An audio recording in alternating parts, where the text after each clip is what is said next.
Okay, can you guys hear me? Let me know if you guys can hear me in the chat. Just let me know.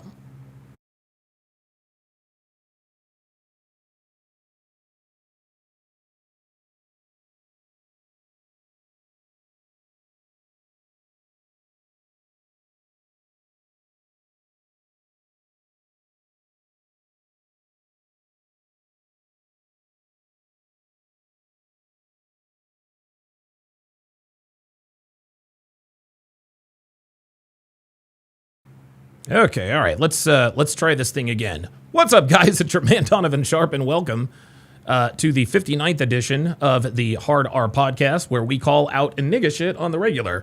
Honestly, I have no idea what happened there, guys. Obviously, I think it was obviously Rumble, because there was some sort of a Rumble ad. Anything that has like a Patriot something or other, it's always a Rumble ad. More than likely. So I don't know, get your truck right or whatever. But that's the weird thing about Rumble. That's the weird. You guys know, man. Rumble's great. Don't get me wrong. They've got a few bugs to work out here and there, but by and large, you know, it's a good app. But every once in a while, you will get some off the wall shit happening.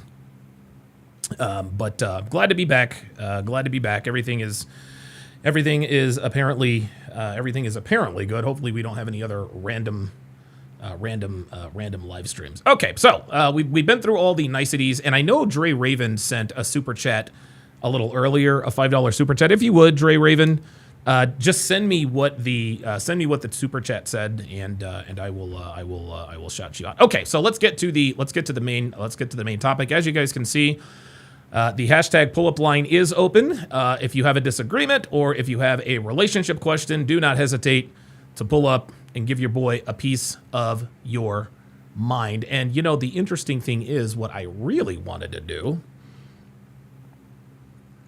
So what I'm going to do, guys, is I'm going to react, obviously. I'm going to react to the Tennessee State University. The Tennessee State University, quote unquote, debate.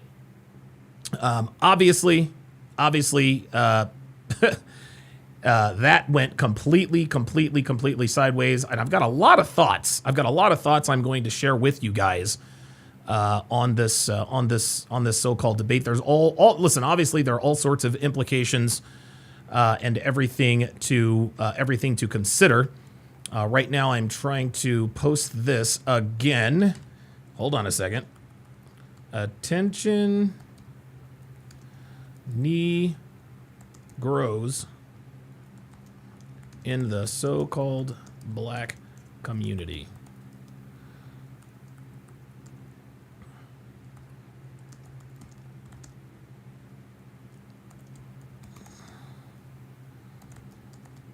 Give me a second.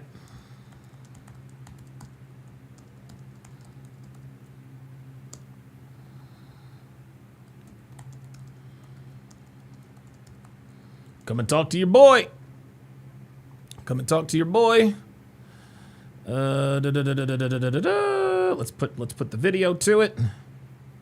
That's actually why I got a lot of niggas in here last time, is because of the I posted a there it is. Boom. All right. So now we should be getting an influx of niggas really any day now.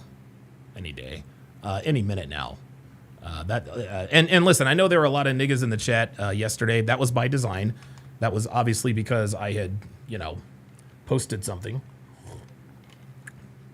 and asked people to come and debate. So, thank you guys all for joining me. Thank you for your patience. I know things get a little bit crazy at times, but let's go ahead and get right to it. So we're just going to go ahead. What I'm going to do is I'm going to react to what you guys are seeing on the screen.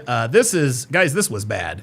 This was really, really bad. We're going to discuss whether or not this was racist or not. And god damn it, I forgot to fucking include a picture I really, really, really wanted to include. But I think Jason Whitlock is probably going to do that as well. So we'll see what happens. At any rate, this is entitled, "We Went to TSU for a Civil Debate and an Anti-White Riot Erupted." Here we go.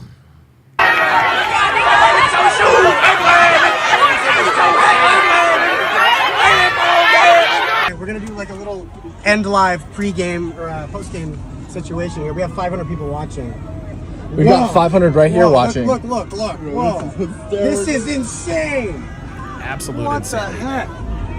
So what part of our systems is for people of color? All of it. What kinds of... Wait, let me go back and... Wait. Systems is for people of color. Yeah, obviously we know he says all of it. The entire system. The entire system is for people of color.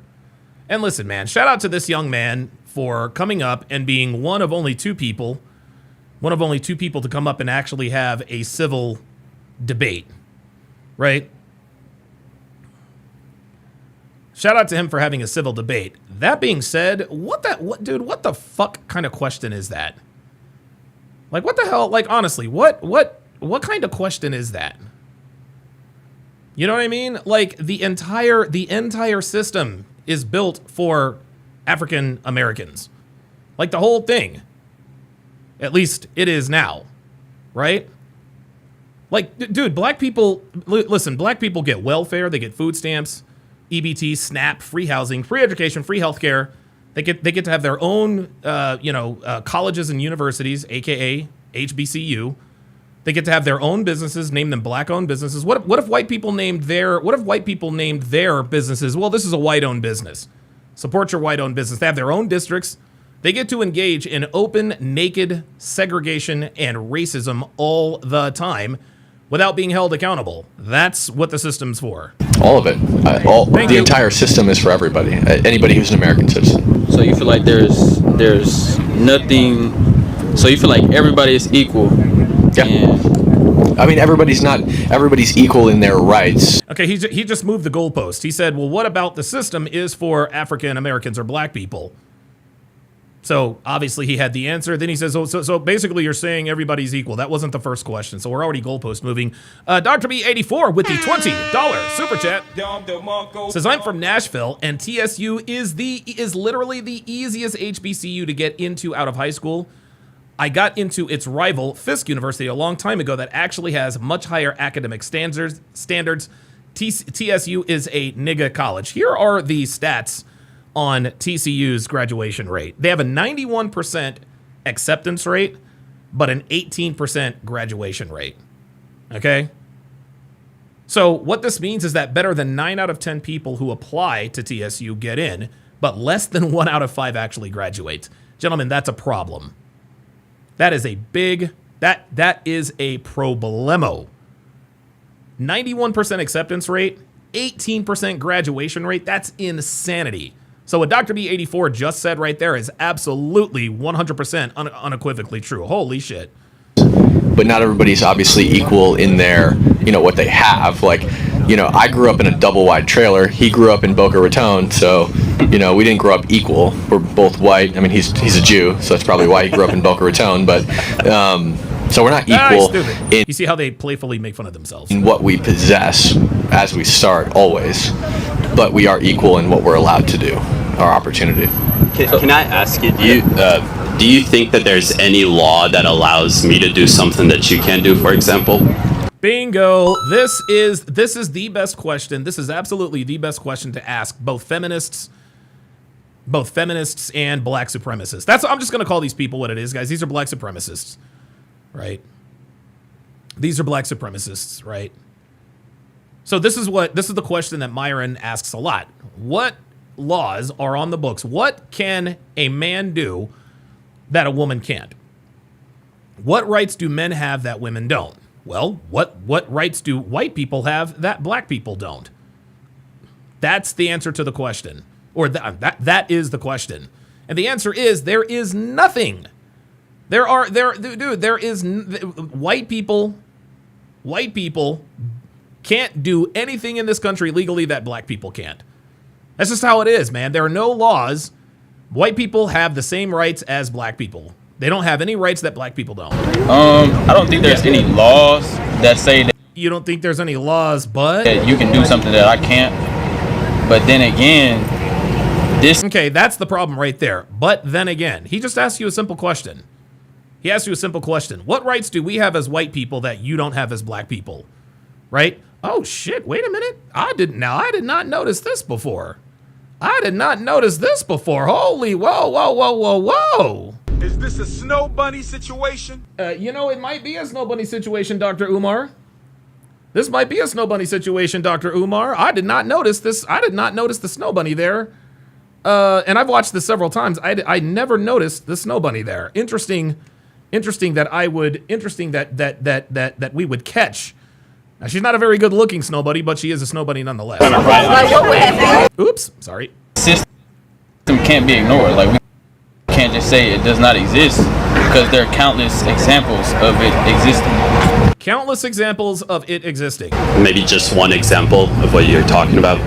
So what's wrong with the system that allows, I guess, racism to be systemic or institutionalized?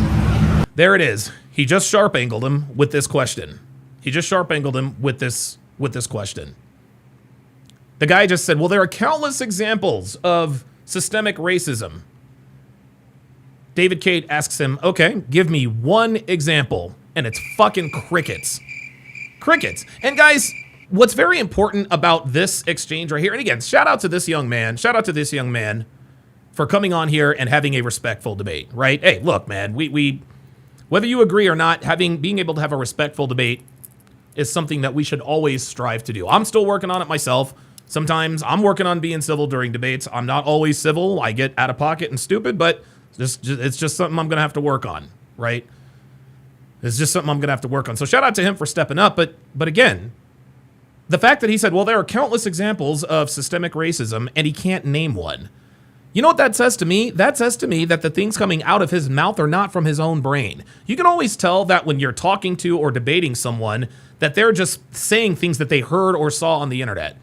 Because when you ask them to substantiate their claim, they can't do it. This means that what comes out of their mouth is somebody else's rhetoric, somebody else's idea. Yeah. I mean, I would argue the opposite. See? Like, Look. Let's just watch that whole sequence. Look, just give me one example. Couldn't fucking do So it. what's wrong with the system that allows, I guess, racism to be systemic or institutionalized? I mean, I would argue the opposite. Yeah, exactly. Batman on the Rumble site says Myra needs to be our HBCU warrior. Yeah. Maybe I shouldn't let the cat out of the bag. But Myron and I, we got some things in the works. I'm just gonna put it out. I'm just gonna put it like that. Like, again, Zen Zone says, "Is this HBCU game?" No. Nope. This is absolutely not HBCU game. Now I'll tell you what: if the nigga wanted, if one of these niggas went over there and talked to the Becky, then that would be HBCU game because you were literally at an HBCU with a nigga run a game on a white girl. and we have civil rights acts on top of civil rights acts, in addition to the 14th Amendment's equal protection clause. Now I want you guys to watch very, very, very carefully to this young lady right here. Watch very carefully to this young lady right here, because when he mentions, because the kid asks again a question that he heard, a question that he's going to parrot. Well, when was America ever great? And when he says it was great when Donald Trump was in office, I want you to watch this young lady right here. That's when the shit really hit the fan. 14th Amendment being written for the sole purpose of expanding and equalizing the rights of white people and black people. And furthermore, the 14th Amendment Equal Protection Clause echoes exactly what, like, the Civil Rights Act says, right? You cannot be discriminated based on your inalienable characteristics like your race, your sex, your sexuality, etc. But even though we have these laws, that doesn't stop it from happening. We still know. Doesn't stop what from happening, young man? You said it doesn't stop it from happening. Stop what from happening? He asked you to give him one example. You couldn't give him one. He bailed you out and continued to answer his own question correctly, and you're still saying, well, it's still countless examples. It still doesn't stop it from happening. Stop what from happening exactly? That's what we're getting at. Give us examples of this systemic racism. This kid was not ready for this debate, but hey, at least he stepped up and tried. You're right, racism does happen still, Yes, it does. even though there are laws that ban it.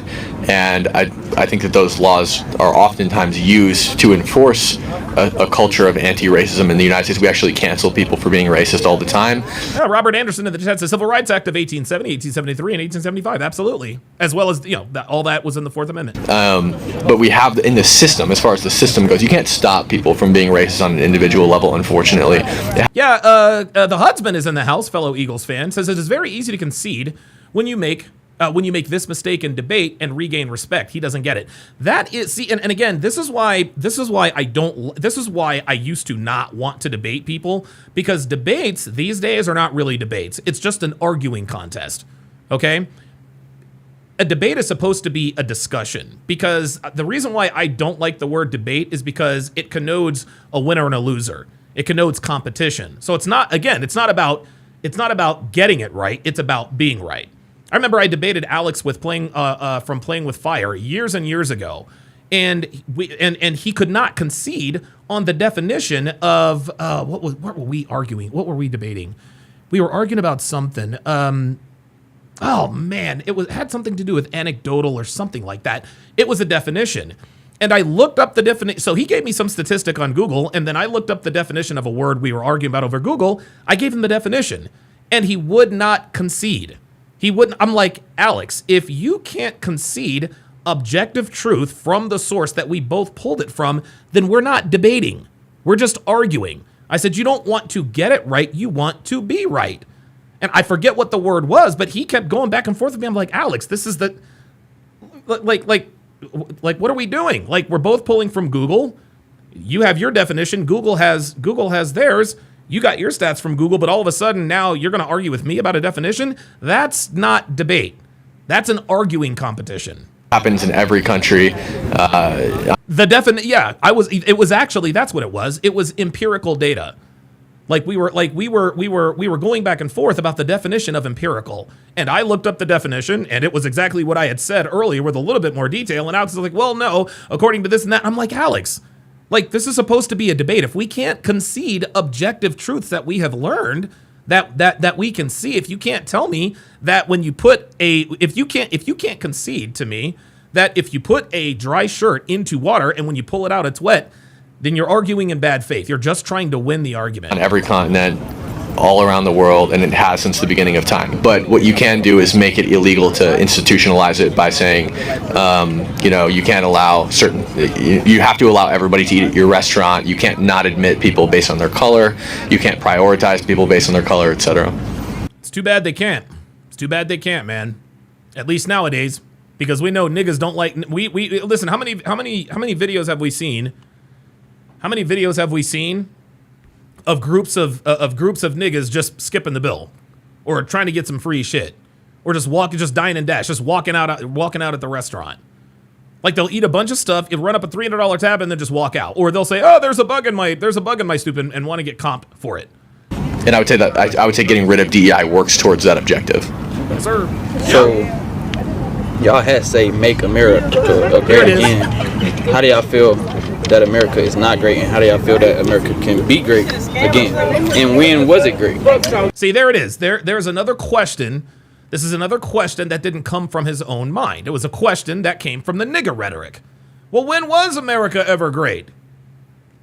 See, that's the thing. This is what niggas do. Make America great again. Well, when was it ever great? I don't know. It's been great for quite a while, until the last maybe 10, 15 years. Until niggas started taking over. Yeah, I would say that the most recent example of America being great. Watch this young lady. Watch her turn around. Was the first term of Donald Trump, and then we had 4 years of Joe Biden. See, she's like, what? Let me rewind it a little bit. Watch the top right-hand corner. Watch this girl turn around, and this was sort of as soon as he said Donald Trump, this was sort of the tipping point. Recent example of America being great was the first term of Donald Trump. Watch. And then we had 4 years of Joe Biden and chaos, and then Now you notice the background noise, the static is starting to ratchet up. As soon as he said America was great when Donald Trump was in office, and look at this nigga sitting here smiling like, hey, he gotcha. What he is doing is he is telling something you don't want to hear. He's telling you something you don't want to hear. Trump is president again, so this is his campaign hat for his lead up to his second term. Now this obviously, I guess they fast forwarded this to sort of a time lapse type of deal because this was just a bunch of stuff that he was saying. But I guess they want to get to the violent part.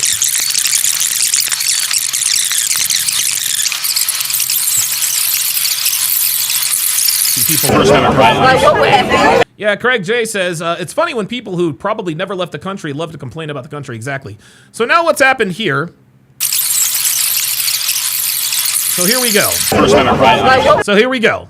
So here we go. So now she's going to escalate this.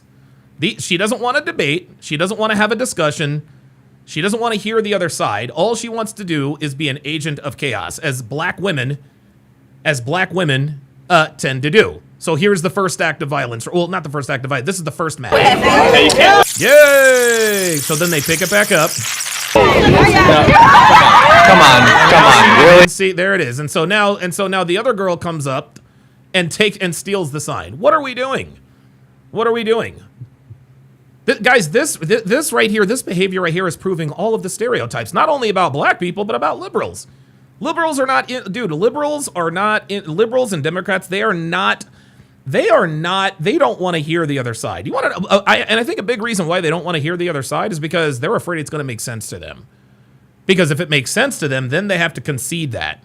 That's why this is why they like the goalpost move. Anytime you make a point in a debate that makes sense to the other person who is being disingenuous, they move the goalpost. Just like Basil Denson. I kept sharp angling him on Martin Luther King. He kept telling me, well, I disagree. And when I would defeat his argument, defeat his point, he would change it. Even when he tried to put words in my mouth, well, just because you sleep with other women doesn't make you a bad person. I said, that doesn't make him, I never said it made him a bad person. He said, well, compared to Charlie Kirk, and then he smiled. He kept trying, I was like, no, not compared to Charlie Kirk. Like, he kept trying to put words in kept moving the goalpost. This is how they do. Seriously? Yo. Okay. Here we go. Right here. This nigga right here. You better not. Let's rewind this. Yo. You better not. Okay. He says, you better not, boy. You better not. Now, number one, this nigga's a coward. The only reason why this nigga's talking like this to this dude is because he's around a throng of people. So let me go ahead and point that out. Number one, this dude is much bigger. The white boy is much bigger than the black dude. But the only reason why the black dude feels emboldened is because he's got a throng of people back there. Because let's say the white dude retaliates and gets in his face. You guys know what's going to happen. Niggas, they don't fight one-on-one. They fight 10-on-1. They fight 20-on-1. They fight dozens on one. They don't fight one-on-one. They don't fight fair. They fight dirty. That's why this dude is so emboldened. Don't you dare, boy. And look at this. This is interesting. They're not a violent people, huh? Look at his fist. His fist is balled up. And I'm gonna blow this up on the screen. This nigga's fist is balled up like he's ready to hit somebody. Let me bring this up here quickly. I'll also tell you this while I'm waiting for that to come up. As crazy as this was, guys, this dude right here actually probably prevented something really, really bad from happening. He probably prevented something really, really bad from happening. Let's rewind it a little bit so you guys can see the context. Okay, so he tries to grab the sign that the other girl is stealing. Now, of course, now he comes in, you better not, boy, trying to be all impressive, trying to impress the black woman, simping out for women who really don't give a fuck about them, right? But let's just say, for example, let's just say, for instance, he actually was able to reach out and grab the sign from the girl. What do you think the girl would have done? And I think it's like a paper, poster board paper. It probably, if it rips, maybe she runs away because at that point, mission accomplished. I destroyed their sign. But what if he grabs it and he yanks it away from her? What do you think she's going to do? She's going to try to get it back. What do you think he's going to do? He's going to try to prevent her from getting it back.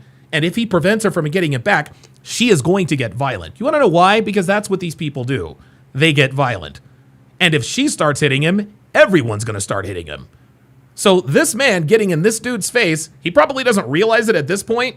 He may very well have saved a lot. He saved a lot of people Number one, he saved Tennessee State University a very expensive lawsuit. Number two, he saved this guy, whatever this guy's name is, he saved them a beatdown. Because if he gets his hands on that sign, you know he's jumping in, and you know these niggas, that's what happens. When a white person is fighting a black person, guys, look. I remember when I was in grade school and middle school. And I know a lot of you guys who are around my age probably remember this saying. Stay with me here. It goes, a fight, a nigger and a white. If the nigger don't win, I jump in. You guys remember that? You understand? Tony X Gaten says, I got my money on the black guy, not the pasty, frail, lanky, white guy. Sorry. Yeah, the reason why you got the black dude is because you know everybody else is going to jump in. Right? So there's another black supremacist, Tony X Gaten, thinks that just because this kid is a black dude means that automatically he can just whoop this white dude. No, that dude is pretty big. So you can put your money. Listen, man. And here's another thing, Tony. If it's very easy for this little nigga to be running up on this dude, if it was just one-on-one, I can promise you he wouldn't do that. I can promise you he wouldn't do that. He absolutely would not do that. The only reason why this little nigga's getting in this white boy's face is because he knows he's got the crowd backing him up. A fight, a nigger and a white. If the nigga don't win, I jump in. That's what this is. So yeah, please, by all means, place your bets, Tony. But I'll tell you what, would you bail his ass out then? See, this is what niggas do. Well, I got my money on the black dude. Really? Okay, that's cool. And he might win the fight, but he would end up losing the war. He would end up losing the war, Tony, because his dumb ass would be in jail, and Tennessee State University would be facing a lawsuit. Still want to place that bet? So I think this guy inadvertently and probably doesn't realize that he probably saved Tennessee State University a lot of money, probably saved this guy a beat down, and probably saved himself from expulsion.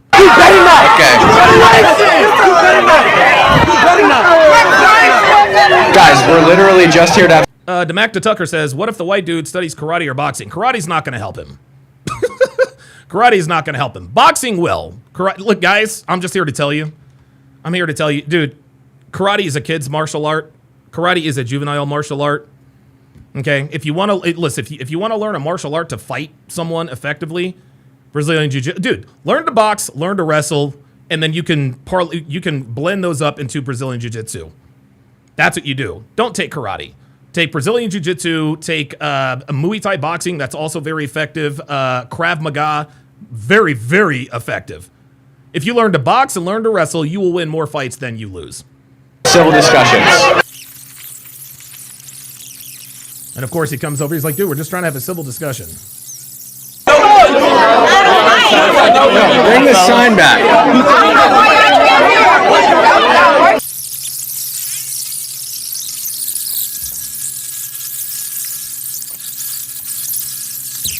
Here come the cops.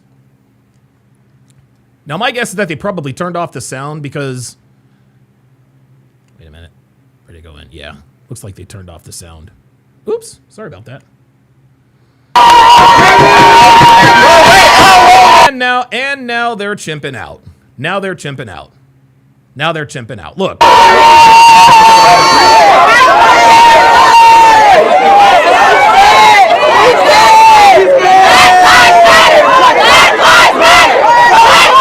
See, now they're screaming Black Lives Matter. They don't really mean Black Lives Matter.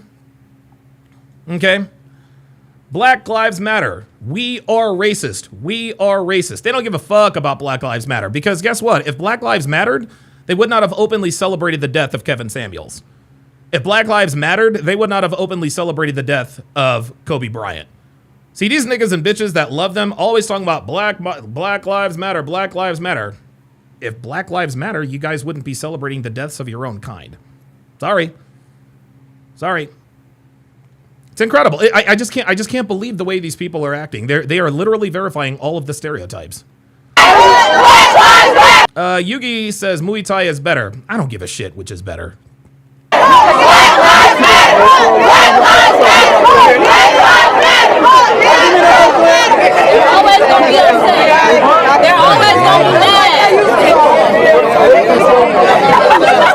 They always gonna be mad. How many pounds of fake hair are in this video, by the way?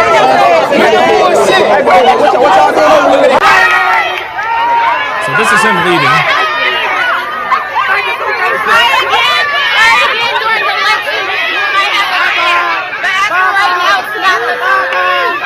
We're gonna do like a little end live pre-game or post-game situation here. We have 500 people watching. We've got 500 right here watching. Look. Whoa. This is insane. What the heck? Oh my gosh. Hey, you're pretty close. Yeah. Well, I think the Fearless Tour definitely made an impact Yeah, on yeah. HBCU. Yeah. Oh, whoa. Did somebody just throw Look something in our car? Look at that. Somebody just threw something at the car. Hit the car. Insane, man. Incredible. Oh my gosh. I think Horace is still out there trying to make sure the car is safe. Thank you guys. Appreciate it. Thank you, officers. Wow. Hey! So thank you, Ossifers. Still, look at this. Oh my gosh, they threw a drink up. Michael says, "Yo, son, what is this? This is a this is the quote-unquote debate at Tennessee State University." Yeah, we got this all live. I'm posting this directly after so everyone can see exactly what happened. shit. Oh my gosh. Turn up the live. We're good. All right, guys, we are out of here. We'll see you later from the Fearless Tour gang. Are they gonna block me in here now? I think that might be what they're trying to do. See, do you see this? See? So now they're trying to block them in. They know who they are, and this girl just walked up to these people in this car, and she's like, "Hey, man, we got the white boys. We got the white boys in the back of us. Let's block them in." What were these people going to do, guys? What were these people going to do? Look at this, acting like a fucking animal. What is this? Like, what? Like, are you serious? They're blocking us. Here comes the cops. I'm not gonna hit you now, I guess. I'm not gonna Here hit come you the now, I cops. guess. Okay, yeah, here come the cops. Good. Look, they're trying to block them They in. wanted us to leave. Yeah, right. See, there it is. Yeah, there it is. I thought they wanted us to leave. Okay, we're leaving, but now they want to block them in. And Connor P says, "Cowardice at its finest. They act tough when it's 100-on-1 and can't even have a respectful conversation one-on-one." Guys, this is why the black community is an abject disaster. It's ridiculous. We're trying to leave, and they're telling us to leave, and they don't want us to leave, I guess. Hey! They are still hitting the car. Yep, still damaging the car. Look at this. Look at these people. Look at these. Look at this. Insane. They're Absolutely intentionally blocking insane. us. They want us to leave, but they don't want us to leave. It's like No, no. They didn't want you to have the conversation, and they want to beat you guys down. That's what it is. the biggest conundrum of all time. They're still hitting the car. This is wild. It's like a zombie apocalypse or something, man. Like they're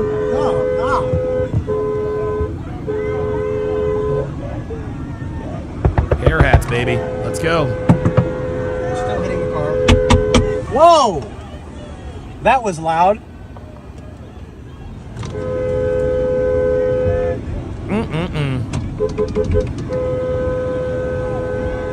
Insane. Insanity. Do this the whole way out of here.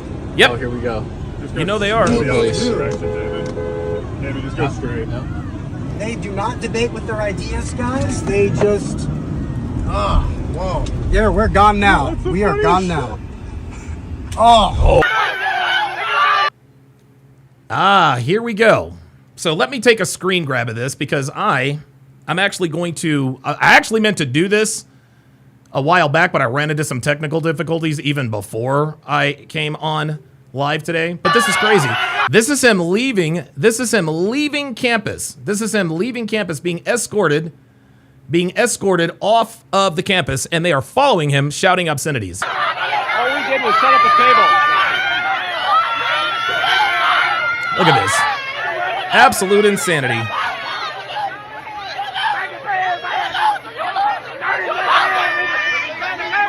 You a loser! You a loser! You a loser!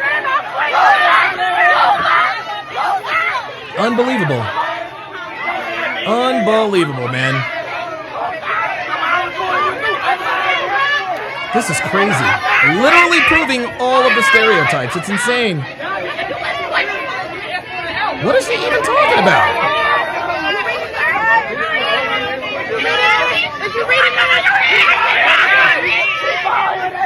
Guys, BLM, Black Lives Matter, that's no longer, guys, I want you to understand, Black Lives Matter is not it's not a cause anymore. Black Lives Matter is coded, it's a battle cry. It's a code word for fuck white people. Tell me I'm lying. When people start to scream Black Lives Matter, Black Lives Matter, Black Lives Matter, they're not really worried about black lives that matter.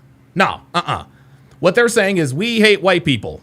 We hate white people. Down with white people. That's what that means.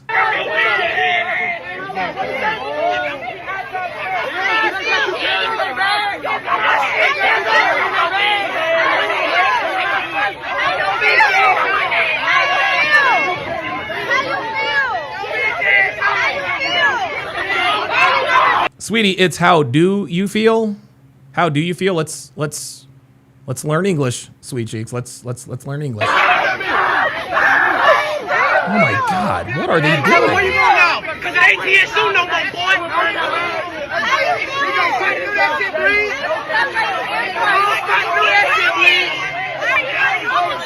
This is supposed to be an institution of higher learning. And look at how these animals are acting. Can't even hear you. Very safe, very black, and very tired of this. Tired of what? See, listen to them. They didn't park this way, they parked that way. They didn't park this way, they parked that way. They're actively trying to follow them.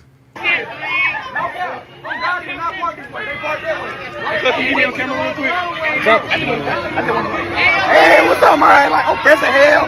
You feel me? Like, it's Ay. Oh boy. Oh boy. Guys, if you have pulled up, I want people that disagree. I don't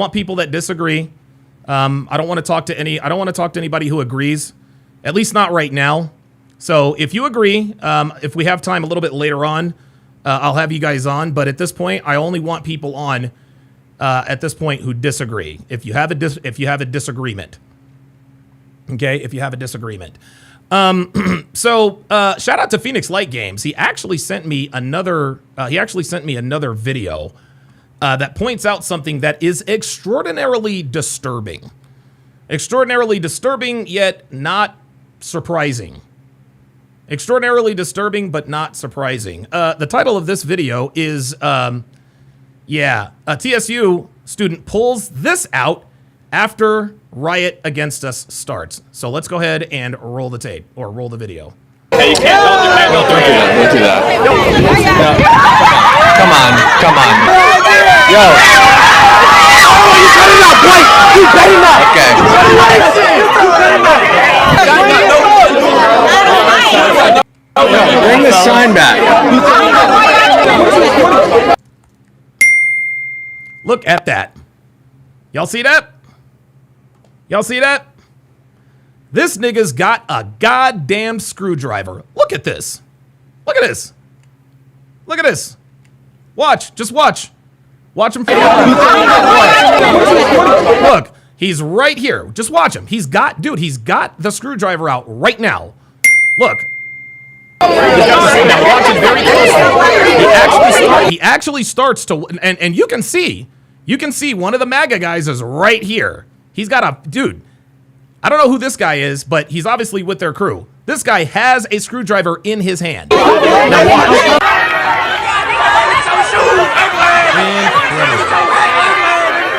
Incredible.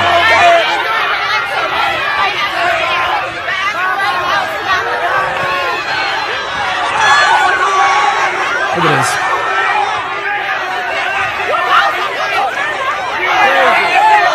You a loser. All right, we're gonna do like a little end live pre-game or post-game situation here. We have 500 people Robert Anderson says, "Why didn't the cops notice this?" watching. We got 500 right here watching. Look. Whoa. This is insane. It is. This is literally insanity. Oh my gosh. I cannot believe that nigga pulled out a fucking weapon. I can't believe he pulled out a weapon, man. I mean, I can, but it is absolutely shocking. Absolutely shocking. You want to know what's even more shocking? You want to know what's even more shocking? Tennessee State's response to this. So let's go to the Tennessee State. Let's go to the Tennessee State University statement about this. You guys are not going to believe this. So after the incident, Tennessee State released a statement that said, "Today, a group of individuals unaffiliated with Tennessee State University appeared on campus without prior notice. In accordance with the university policy, any demonstration or protest activity requires advance approval and permitting. Campus police and staff responded promptly, and the individuals were escorted from the university grounds without incident. At all times, TSU students conducted themselves in a professional and respectful manner." Let me read that again.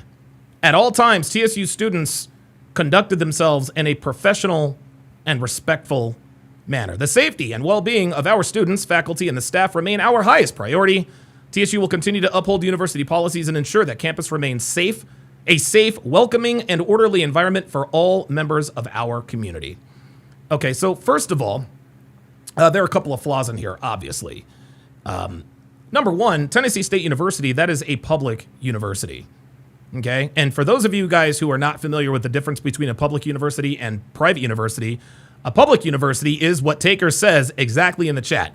These taxes pay these piece of shit clowns. Absolutely. And on a public university, and at every public university, there is a space for free speech. Steven Crowder actually used to do this on campus and outside of campus. I remember he was either at Texas Tech or Texas A&M. He was right there at the front entrance. Okay. He's right there at the front entrance, but every once in a while he would be on campus. You can only do this. You can only do this at a public university. That's why they had a right to be there. You can't do this you can't do this on private campus. If you're going to a private campus, they will kick you out because it is a private university. This is a public university funded by the taxpayers. So they had every right to be there, number one. Number two, there was no there was no demonstration or protest activities. It says, in accordance with university policy, any demonstration or protest activity requires advance approval and permitting. There was no protest, and there was no protest, and there was no demonstration. These guys just set up a table to have a civilized discussion about America. That's it. The biggest joke of all says, at all times, TSU students conducted themselves in a professional and respectful manner. I guess they didn't see those two bitches stealing signs. I guess they didn't see that little undersized nigga stepping up to that dude talking about some boy, you better not. I guess they didn't see the nigga with the screwdriver. I guess they didn't see none of that. I guess they didn't see everybody dancing and acting like fucking monkeys. I guess they didn't see people running with the car, trying to block them in, doing probably hundreds, if not thousands of dollars of damage to these people's car. But yeah, they respected professionally and respectfully. Yeah, right. Okay, got it. Then she talks about the safety of the students, faculty, and staff. Let me ask you guys a question. The students, the faculty, and the staff were never in danger. Nobody was ever in danger. Okay? Dude, these three guys were outnumbered, 150 to 3 or 4. It was just 4 of them. There's just 4 of them. So for every one white dude, there's like 75 niggas. Who's in danger? The niggas or the white people? The niggas ain't gonna be, the niggas gonna be safe. Now, a lot of people might ask, a lot of people are probably, you guys in the chat, you guys are probably thinking to yourself, okay, like that's absolutely crazy. That's ridiculous. There's absolutely no way. Who would authorize? And it's interesting. We don't see. It's very, very interesting that we don't see anybody's name on this, right? It just says the office of the staff of Tennessee State University. So just to give you guys a little bit of background, like Dr. B84 said earlier, okay, most of the students at Tennessee State University are black. To go a little bit deeper, 65% of their student population are women. So you got 80% black, 65% women, right? And oh, by the way, and I mentioned this before, the 91% acceptance rate and the 8% or the 18% graduation rate, that means they are ranked 1,500 out of 2,200 schools. So like I said before, better than 9 out of 10 people get in, but then less than 1 out of 5 actually graduates. So one might ask yourself, okay, well, who is the school president right now? Because obviously they're the ones that have to make the call. Well, let me give you a little backstory on this. So the school president right now is Dwayne Tucker. Okay, he is Tennessee State University's 9th school president. He actually started as the interim president back in 2024 until they gave him the permanent role and the title in 2025, right? So he's only been there a few months. Well, during the few months, there's been some turnover, and the reason why he was there in the first place is because they were mired in financial difficulties. Well, the president before Dwayne Tucker was a woman by the name of Glenda Baskin Glover. She was the president for 9 years. Now, Baskin Glover, and obviously Glenda Baskin Glover, you can already tell she's a feminist because I doubt her middle name is Baskin. Her maiden name is probably Baskin. So she's got a hyphenated last name. But Glover was there for 9 years. She is a CPA and a lawyer, very accredited. She's got a PhD. I think she has like a PhD, CPA, jurisprudence, or I'm sorry, she's got like a JD combination. Very educated woman. Well, guess what? She ran the school into the ground financially. This is why they hired Dwayne Tucker. And in the end, Glover, the old president, actually got a severance of like something like 1.8 or almost $2 million, and now she's an advisor. Gentlemen, this is a patriarchy, or this is a matriarchy. This is a matriarchy. Okay? This is reflective of that. Of course the school is going to excuse this behavior. Of course they're going to excuse this behavior. Because in the end, and think about this, Dwayne Tucker right now is the president, but the cabinet, the staff, that's all set up for Glenda Glover. That's why the message was the way it was. Right? Dwayne Tucker couldn't chastise or vilify the activities of the students because you've got an 80% female student population. What, you mean a black man is going to, you think a black man at this university is going to chastise the students and actually keep it real? Of course not. Of course not. He's got to bow down to the matriarchy. He might be the president, but women run that school, and it's evident. It's absolutely evident in it's evident in this statement. Phoenix Light Games with the $5 super chat says, Donovan, notice the weapon he had was a flathead, not a star-shaped. The flathead is a more malicious weapon of choice. It's harder to stab and better for suffering. Absolutely. That's a very good point. That is a very good point. That is a very, very good point. Yeah, flatheads, obviously we all know the difference between a flathead and a Phillip head. If you're a King of Queens fan back in the day, maybe you're familiar with the Arthur head screwdriver. Just trying to lighten things up. The flathead will do damage because the flathead, not only is it a weapon, but the flathead has two sharp points.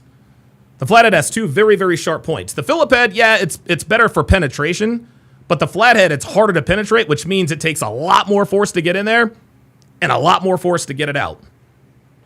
That's why he had that. Very, very, very good observation. Let's go to the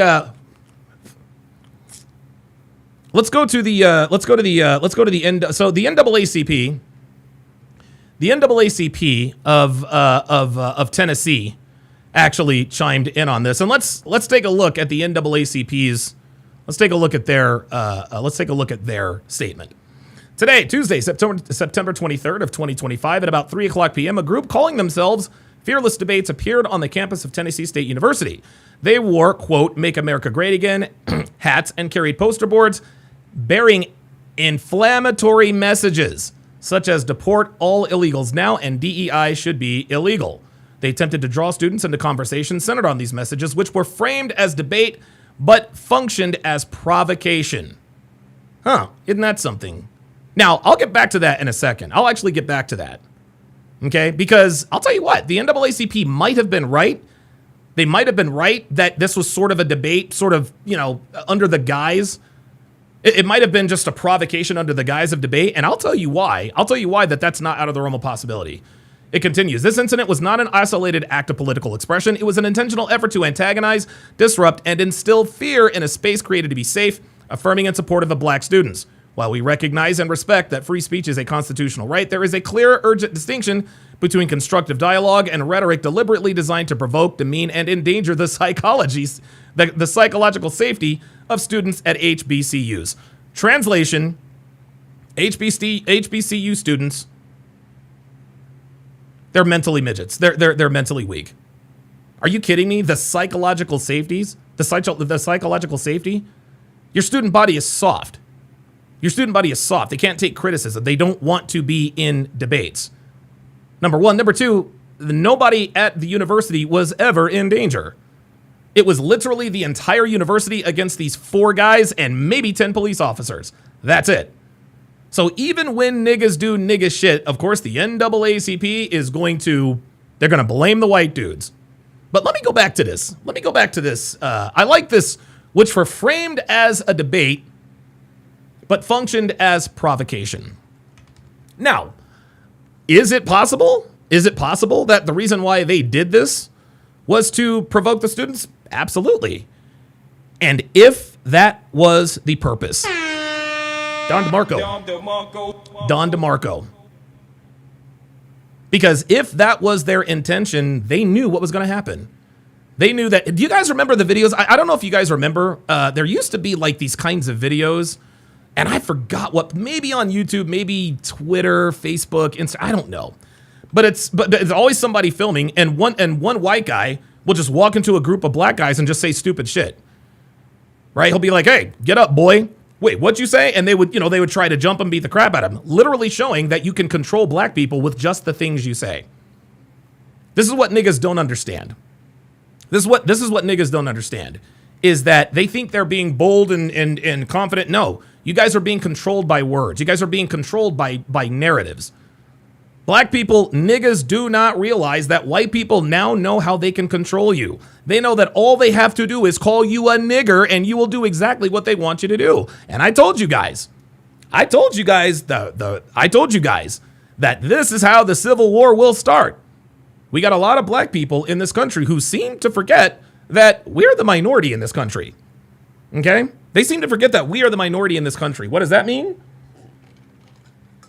Being a minority doesn't just mean you're black. It means that most people in the country that you're in are not like you. If white people ever decided to retaliate, it would be very, very quick. Right? So if somebody wants to start something, when and if white people decide to retaliate, and God knows we do not want or need that, but if they did, the plan would be simple. Just go into a crowd of black people, call one of them the N-word, people start jumping, and all of a sudden you got rooftop Koreans doing what rooftop Koreans do. The only difference is that they're going to be white. Yeah, you want to beat the crap? Hey, we already know the plan. All you got to do is go into a crowd of black people, call one of them the N-word, and they will all jump you. Guys, we see it all the time. This isn't racism. This is pattern recognition. So if white people were to ever come up with a plan, okay, Zed, you go in, you call Tyrone there, you call him the N-word. Tyrone and Jamario, they're all gonna jump you. You boys up on the rooftop? Do your thing. Dude, that's how it would go.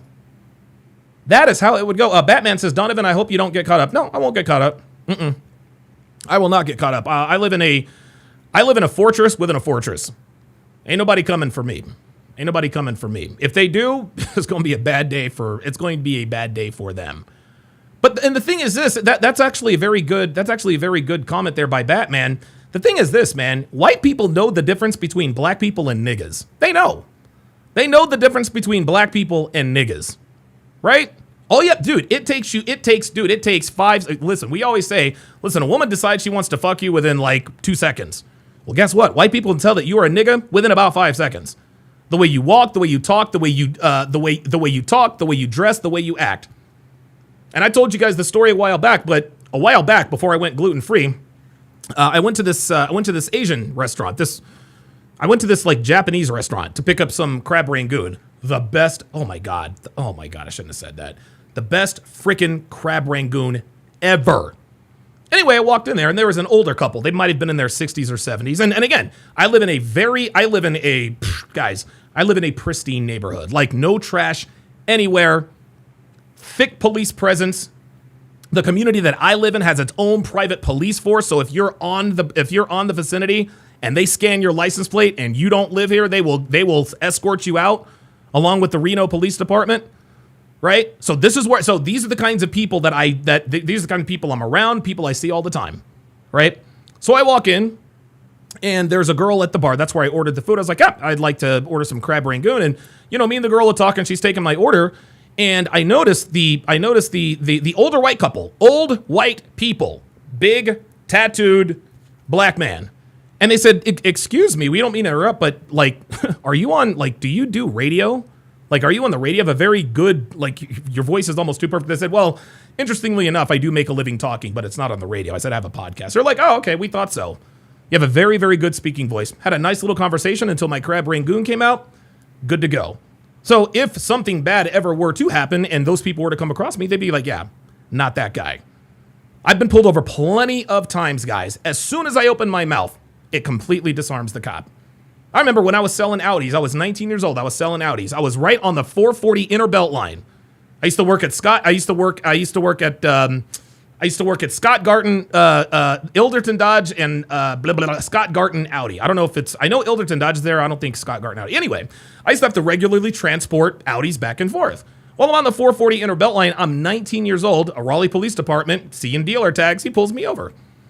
And he comes over, he's like, license and registration, please. And I could tell that he was a little keyed up. I was like, yeah, absolutely. You have the registration? He's like, yeah, it's in the glove box. Yeah, okay, I'll get it. And he says, sir, does this car belong to you? I says, no, sir, it does not. I said, it belongs to my employer, Scott Garton Audi. He says, oh, all right. Well, let me just make sure everything gets checked. So he goes to the back. Everything checks out. He lets me go. I said, by the way, if you're ever in the market for a vehicle, give me a call. Now, he never came back, but his friend did. There it is. There it was. Now, I could have been like, I can't believe he pulled me over. The reason he pulled me over is because I was a young black man driving an $80,000 vehicle with dealer tags. That's why he pulled me over.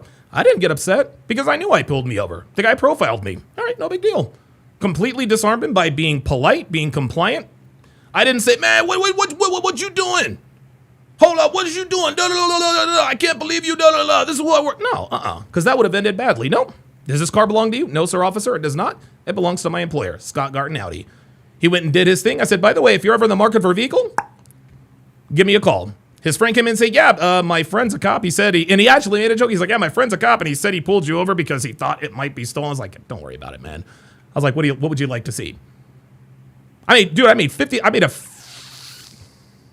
it was either a $5,500 or $6,500 commission. I can't remember exactly, but I made over $5,000 on that. $5,000. I'm 19 years old. Made $5,000 on one deal because I had the presence of mind not to get all up in my feelings. This is just how it works, guys. This is how it works. So I said all that to say this. The way you act dictates the way people treat you. White people are very, very adept at spotting the difference between black people and niggas. Niggas make, and here's the funny thing. Niggas, there are a lot of people who do sound articulate that are actually niggas in disguise. I am not a nigga in disguise. Used to be. And guys, remember, you guys are talking to a 4-time convicted felon. Now, all of those felonies have been expunged. That's why I was able to vote this year for the first time in I don't know how long. But you're talking to a 4-time convicted felon. I used to be just like these people. If somebody looked at me a certain kind of way, if somebody did or said something, I was ready to fucking fight. I was ready to fight. So I used to be these people. And I talk the way I do. So there are some niggas in disguise. There aren't too many out there, but there are some niggas in disguise out there. The point is that as long as you are compliant, as long as you are polite, the cops will leave you alone. Okay, I've got Alan on the. Hang on one second. Alan, you've got the Jeremy Renner. Avatar, which is interesting. Let me go ahead and bring you up. What's up? How you doing, man?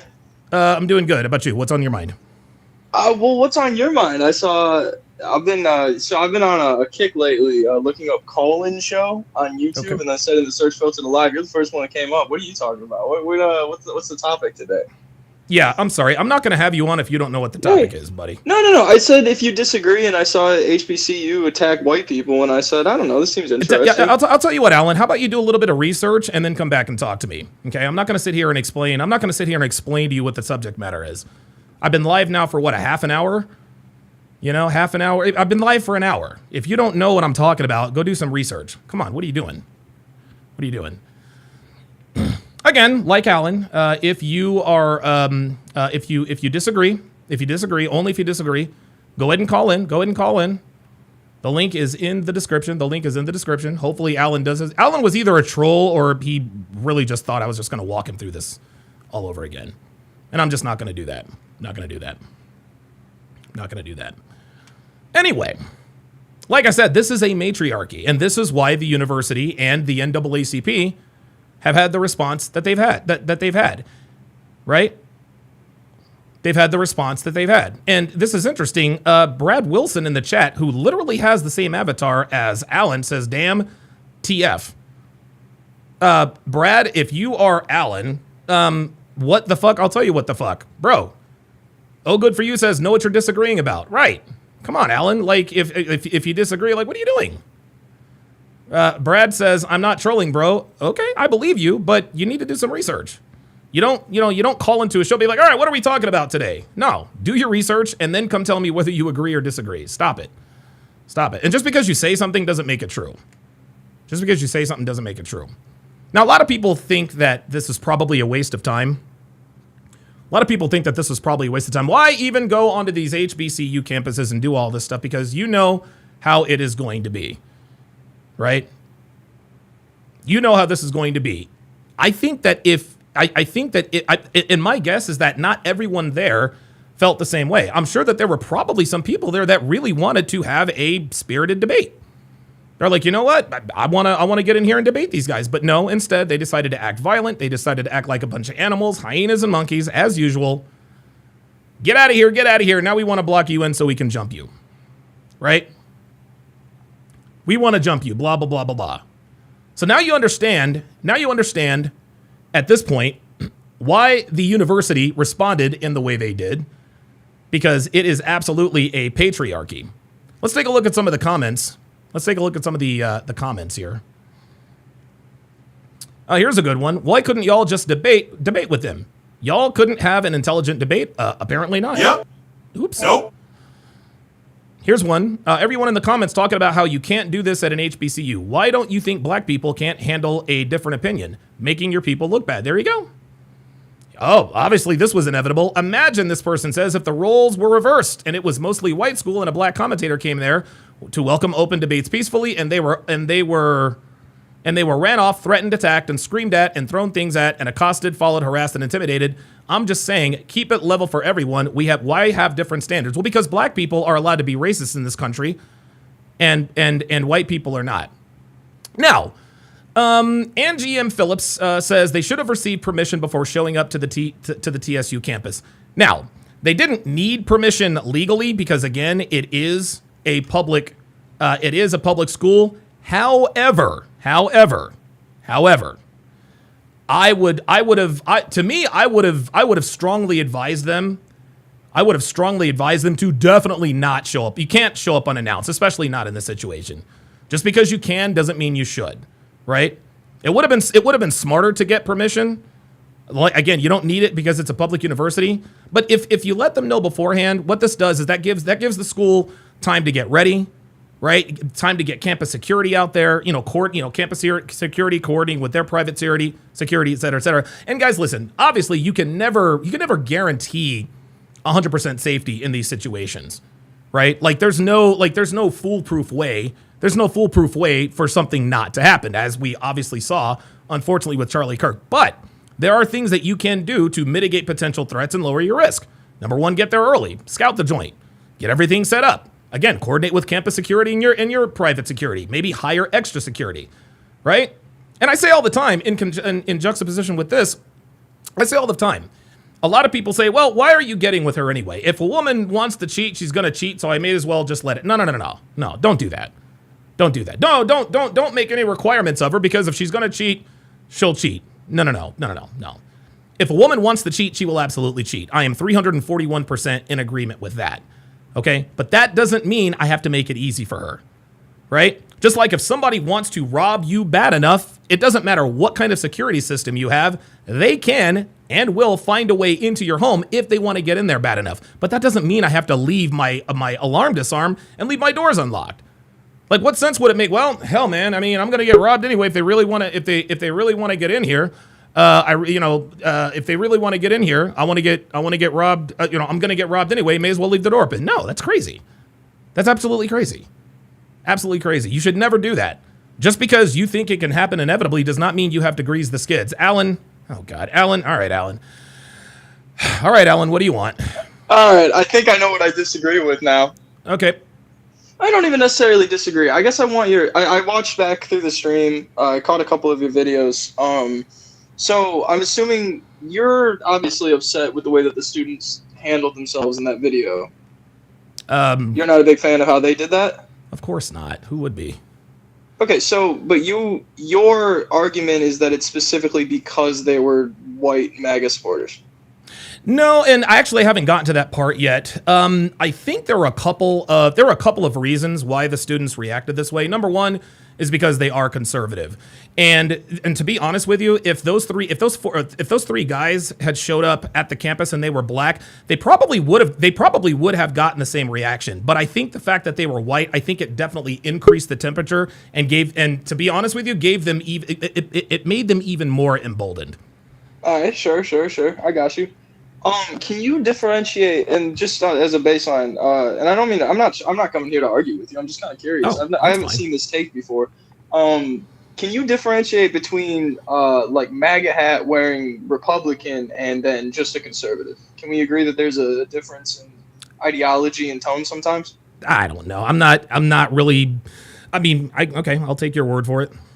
Like if they weren't wearing the MAGA hats, they just walked up with it was just 4 little white boys walking up on campus with a chair and a table and just said, "I'm conservative, debate me." Do you think they would have gotten the same reaction? Yeah, they definitely would have gotten the same. Yeah, they definitely would have gotten the same reaction with or without the MAGA hat. I think the MAGA hat accelerated and probably turned up the temperature a little bit, but as soon as they started... Why do you think that is? Well, hold on, let me finish. As soon as they started discussing, and I don't know if you watched the video, again, as soon as the guy said, yeah, America was great when Trump was here, then... America was great when Trump was here. The girl turned around, and that's apparently when things... Here's the thing, Alan. Let's cut the bullshit here. What's your position on this? My position is maybe it wasn't the best of ideas. I don't know. I mean, I feel like it's 100% within the students' right. They weren't violent. They just started to heckle a little bit. Did you not see the dude with the screwdriver? Did you not see that? Also, if you had done your research, like I said, and we're going to watch the video here, one of the black students there actually told the guy, he's like, "You better not be back here when I get back, white boy, when I come back with something."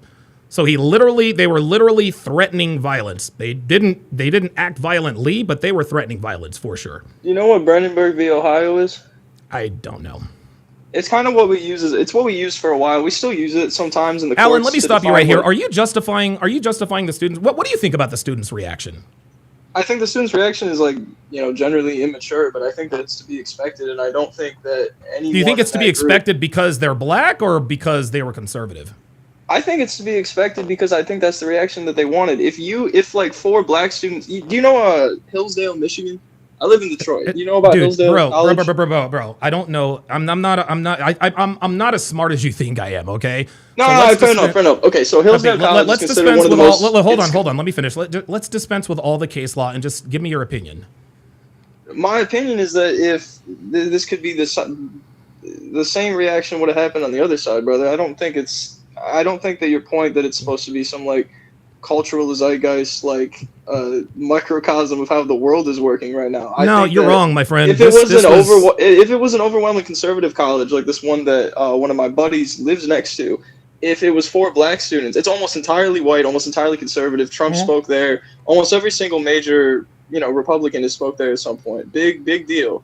If 4 black students walked onto that campus with like Black Lives Matter and shit like that on their body and sat down and just were like, "We're here for a debate. We're here for a debate. You're here for a debate." Same reaction would have happened, brother. And I'm telling you that with 100% confidence. Hey, listen, and you want to know something? I agree with you, Alan. But just because white people do it too does not give black people permission to do it. No, of course not. That's not what I'm saying. I'm just saying that I think that this conversation is a little bit pointed. Can we agree that it might be just a little biased to bring this up? No, it's not biased at all. No, listen, racism is pattern recognition is not racism, my friend. And okay, sure, and I'll tell you. And hold on, I'll tell you this. I'll tell you this too, Alan. I actually kind of halfway. I actually am starting to come around on what the NAACP said. They said they attempted to draw students into conversations centered on these messages, which were framed as debate but functioned as provocation. I honestly, and here's the thing, I don't think that these guys would ever admit to, hey, the reason why we did this is just to prove how, violent, black people are and this and that and the third. But that's exactly what happened. So even if their intention was to get a rise or get a reaction out of there, guess what? Black people, these black students, they verified the stereotype. Okay, that's fair. That's an understandable take. I get what you're saying. I'm not even necessarily disagreeing with that part. I just think that, I know you don't think we should have this conversation? Is that what you're saying? What was that? So you're telling me that we shouldn't be having this conversation, or what do you disagree with it? No, that's not what I'm saying. I think that it's a bit sensationalized, the way that you're framing it. And I think that a lot of the people in your audience might have a skewed view of the situation now based on the way that you're presenting this. And I guess that's what I disagree with. Okay, well, disagree if you want, but this happens. If you go to, I'm not sure if you're aware of this, but there are a lot of black people that do this kind of shit all the time. They don't just do it on college campuses. They do it at graduations. They do it at stores, this and that and the third. So, okay, and here's the thing. Brandon Tatum, who is a black man, he actually had a campus event and Antifa showed up, and that was mostly white people. But I'm not going to, and that obviously the race, his race didn't matter. It was the fact that he was a Republican, and I think it was probably wearing a MAGA hat as well. But by the same token, two things can be true. Yes, there are some crazy conservatives out there, but this just proved once again that black people ratchet up the violence very quickly. And as soon as he said Donald Trump, MAGA hat or not, that's when the temperature was turned up. So listen, you can tell me. Yeah, because what does Donald Trump represent for these young people? I guess that's my question to you. You can understand at least to an extent. I mean, these are young. No, I don't. Organized activist people. Sorry, I'm not, Alan. Listen, I'm not going to sit here and legitimize and try to make excuses for animalistic behavior. If that's something that you want to do, that's perfectly fine. We're both Americans. We're both entitled to our opinions. But trying to bring in case law and, you can understand. No, I don't understand why they would do this. And to be honest with you, even people on the left are chastising this behavior. Yeah, and I don't think it's good behavior. I'm not making up for the behavior necessarily. I'm making up for the fact that this has been sensationalized into some microcosm of but you see, black people, they can be violent too. Oh, look at the radical left. They hate us. They want to hurt us. Black people are violent, Alan. I don't know if you know this, but I don't understand how this is if this wasn't on video, no one would have heard about it. No one would have given it. But it was, you're right. You're absolutely right, Alan. But it was on video, and we all heard about it and talked about it. Fair. Okay, understandable. But I guess my what's question the but? to you that my you just don't want me to talk about it? You think? And nobody's sensationalizing this. You saw what happened on the video, man. You don't have to say. We're not sensationalizing anything. You just hold on. Let me finish. Hold on. No, you literally just said sensationalizing it. I don't have to sensationalize it. The proof is in the pudding. Not only was that deplorable behavior by these black students at a supposed institution of higher learning, that behavior was actually legitimized, backed up, and justified by the very school and the NAACP. So are you making an argument that black people are more violent than white people? Yes, because black people commit. I think black people commit most violent crimes in this country. So I'm not making the assertion. It's a fact. Unfortunately, not true. Population proportional wise, it is true, but most violent crimes is not. Let me stop you right there, brother. Let me stop you right there. Now, see, Alan, you really got to do your research, because even though black people make up 13% of the population in the United States, they commit 50%? The overwhelming majority of violent crimes in this country, and that obviously that is reflected in the way they act at fast food restaurants, Carnival cruises, and now it appears college campuses. All right, what's your fair enough. All right, it's a perfectly valid opinion to have. God bless this country that we're allowed to have different opinions, right? I mean, I guess my point is, what's your point in covering it in this way? What's your end goal? What are you trying to educate your audience on this? Because obviously, if you just played the video with no commentary, everyone would have just gone over it. So with your commentary about this, what is your overall point that you're trying to educate to your audience or get to a broader audience? Yeah, stay away from niggas. That's fair. All right, I grew up around a lot of them, and I don't. Okay. And listen, you're more black than I am, because I did not grow up around a lot of niggas. So, Alan, I got other people I got to be on. Thanks for coming on, man. Shout out to Jeremy Renner, who is actually here in Reno. Let's go to Dripwood. Dripwood, you are now on. Oh, wow, that's who is that? Now, forgive me, because I'm not a Dragon Ball expert, but it looks like a female Super Saiyan that you have. Yo, you can hear me? Yeah, I got you. Yeah, her name Kepler. Yeah, she's from Dragon Ball. Okay, that's what I thought. Okay, so what's on your mind? All right, so I've been listening to you for a little bit, about 30 minutes. So I just wanted to know. Well, obviously you have a problem with the HBCU. What happened at the HBCU, the TSU, with those two white guys or whatever. The other one don't even look white to me. He looked like he mixed with something, but that's neither here nor there. All right.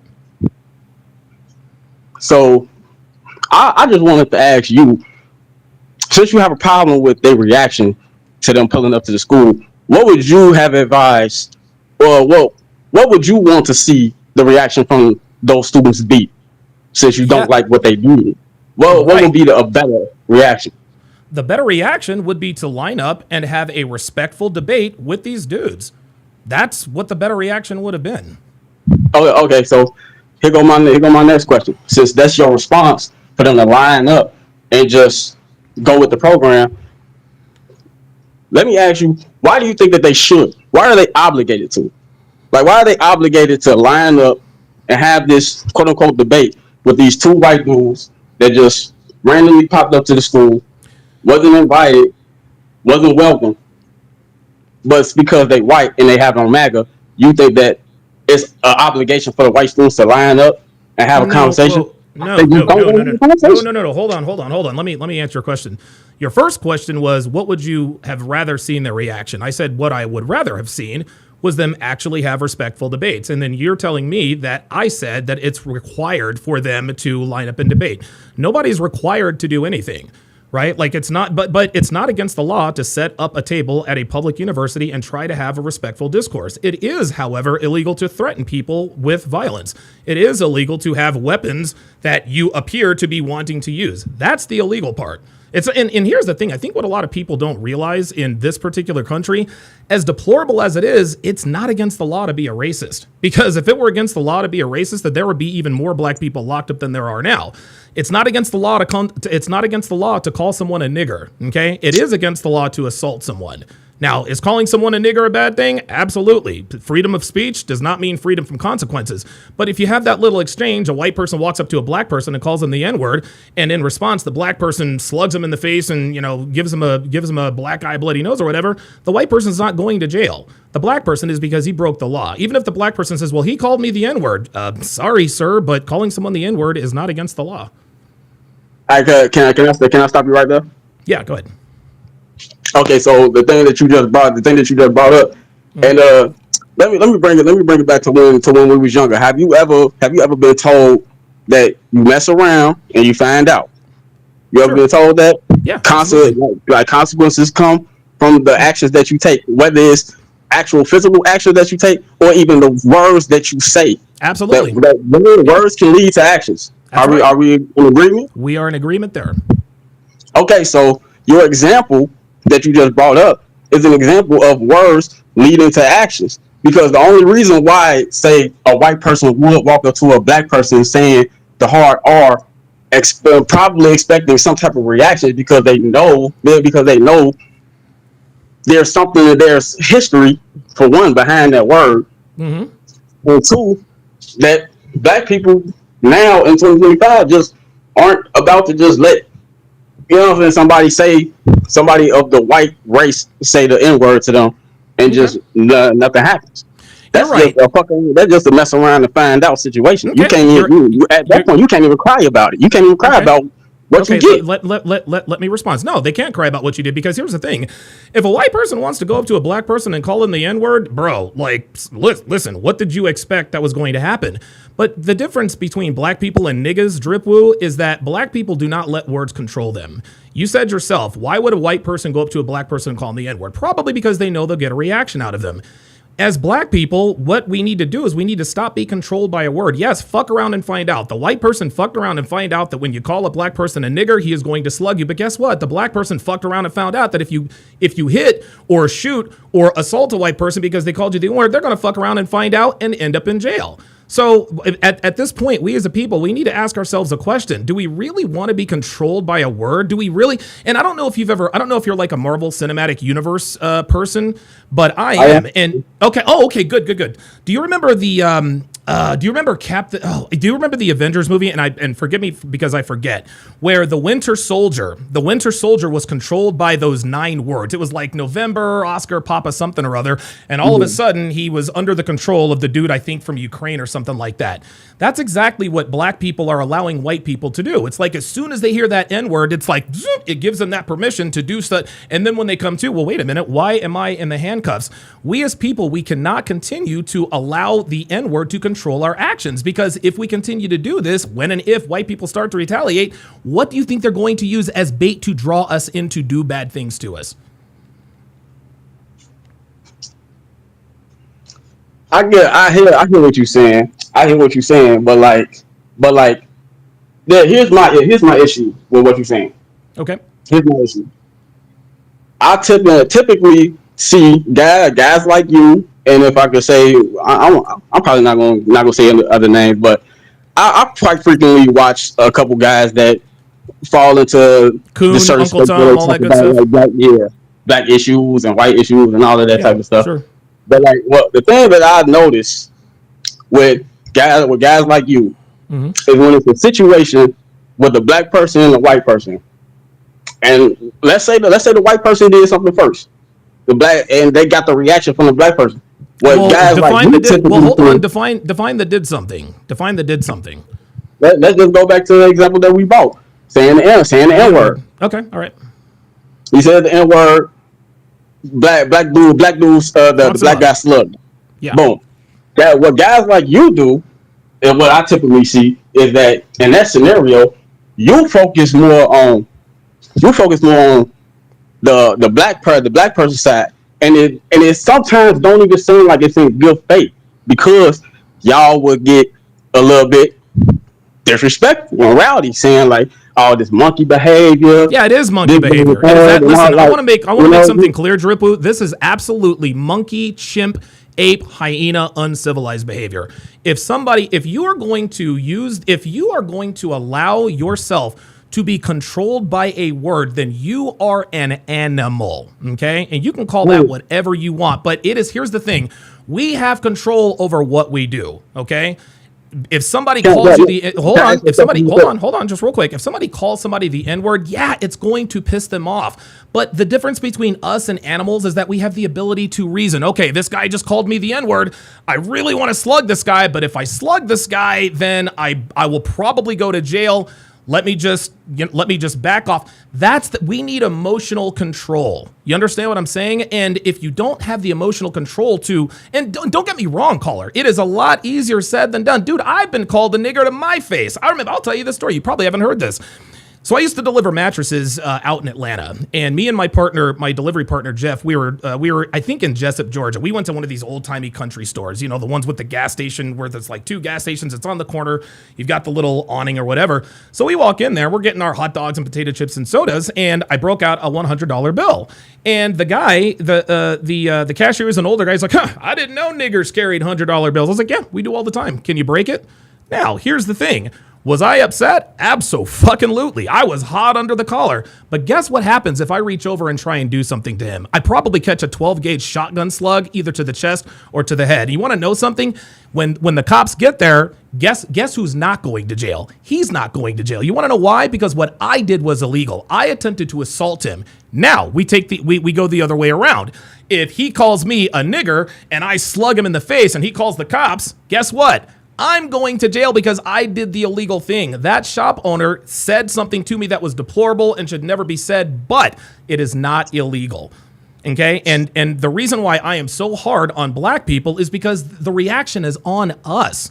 Like, we cannot allow ourselves to be controlled by a word. This is why these things are happening. Okay, so but I would like to say, don't you think that your approach is abhorrent? Like when black people hear the response coming from somebody like you with the same skin color, but they hearing all of these disparaging things that they will hear from a white person, from a racist white person, the same thing that come out of his mouth, they hearing it come out of your mouth. So it's like it's like you know, an allergic reaction. Like what they like you black, like you black just like this. When you were saying the same type of talking points that we would hear from a white supremacist, and that's what. So let me get this. So let me get this straight. So let me get this straight. You're right. So let me get this straight. Being appalled at the barbaric animalistic behavior of black people makes me a white supremacist because I call out the behavior of black people and make other black people. No, that's literally hold on. Would be in line with the same thing that a white supremacist would say. That's what they would say. The same thing that coming out of your mouth would be something and guess what? You're right. But white supremacists aren't the only one who feel this way.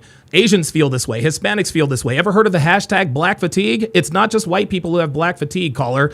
It's everybody. They all have black fatigue. So yeah, there is a lot of the same rhetoric that I would point out that quote unquote white supremacists would say, but everybody is talking about this. It's not just people like me, and it's definitely not just white supremacists.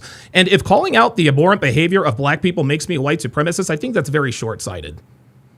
I wouldn't say everybody is talking about it because well, a lot of people. Well, I'll put it to not everybody, but I'll put it to you this way: there is a big cross section of people talking about this, and it's not just white supremacists and coons and Uncle Toms like me. That was my point. And you brought up black fatigue. You brought up black fatigue. Mm-hmm. You brought up black fatigue. And I did see a lot of that videos of people making black fatigue videos or whatever and all that. What I want to know is though, if there's a black fatigue, is there a white fatigue? And if there is a white fatigue, why nobody talk about a white fatigue? Because if we want to talk about what had happened over the last 2 weeks, because Charlie Kirk been passed for about 2 weeks, right? Mm-hmm. So for about 2 weeks, about 2.5 weeks. Yeah. So for about 2 weeks, several things has happened. We for one, we got Charlie Kirk's assassination, and I'm pretty sure that same day it was a school shooting. Yeah, in Minneapolis. And then probably I think a week later, it was another school shooting, and then it was some other stuff that I had seen. You're right. There's a lot of stuff. You're right. But you would not. But you can already guess what is the race of the people that were shown in all of these incidents. You can guess the race. And it's like these things, all of these things happen at the same time. But we talking, but people want to make videos about black fatigue. But all of these things happening. Where's the white fatigue? Where's people talking about the white on white violence? Well, I'll tell you what, Dripu.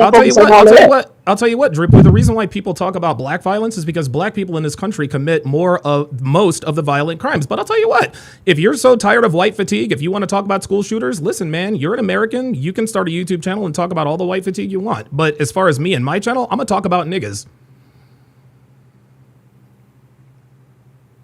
Mm-hmm.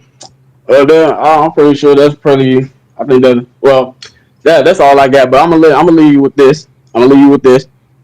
Going back to the TSU, I don't think that their reaction was bad. In fact, in my personal opinion, I think that they had the proper reaction.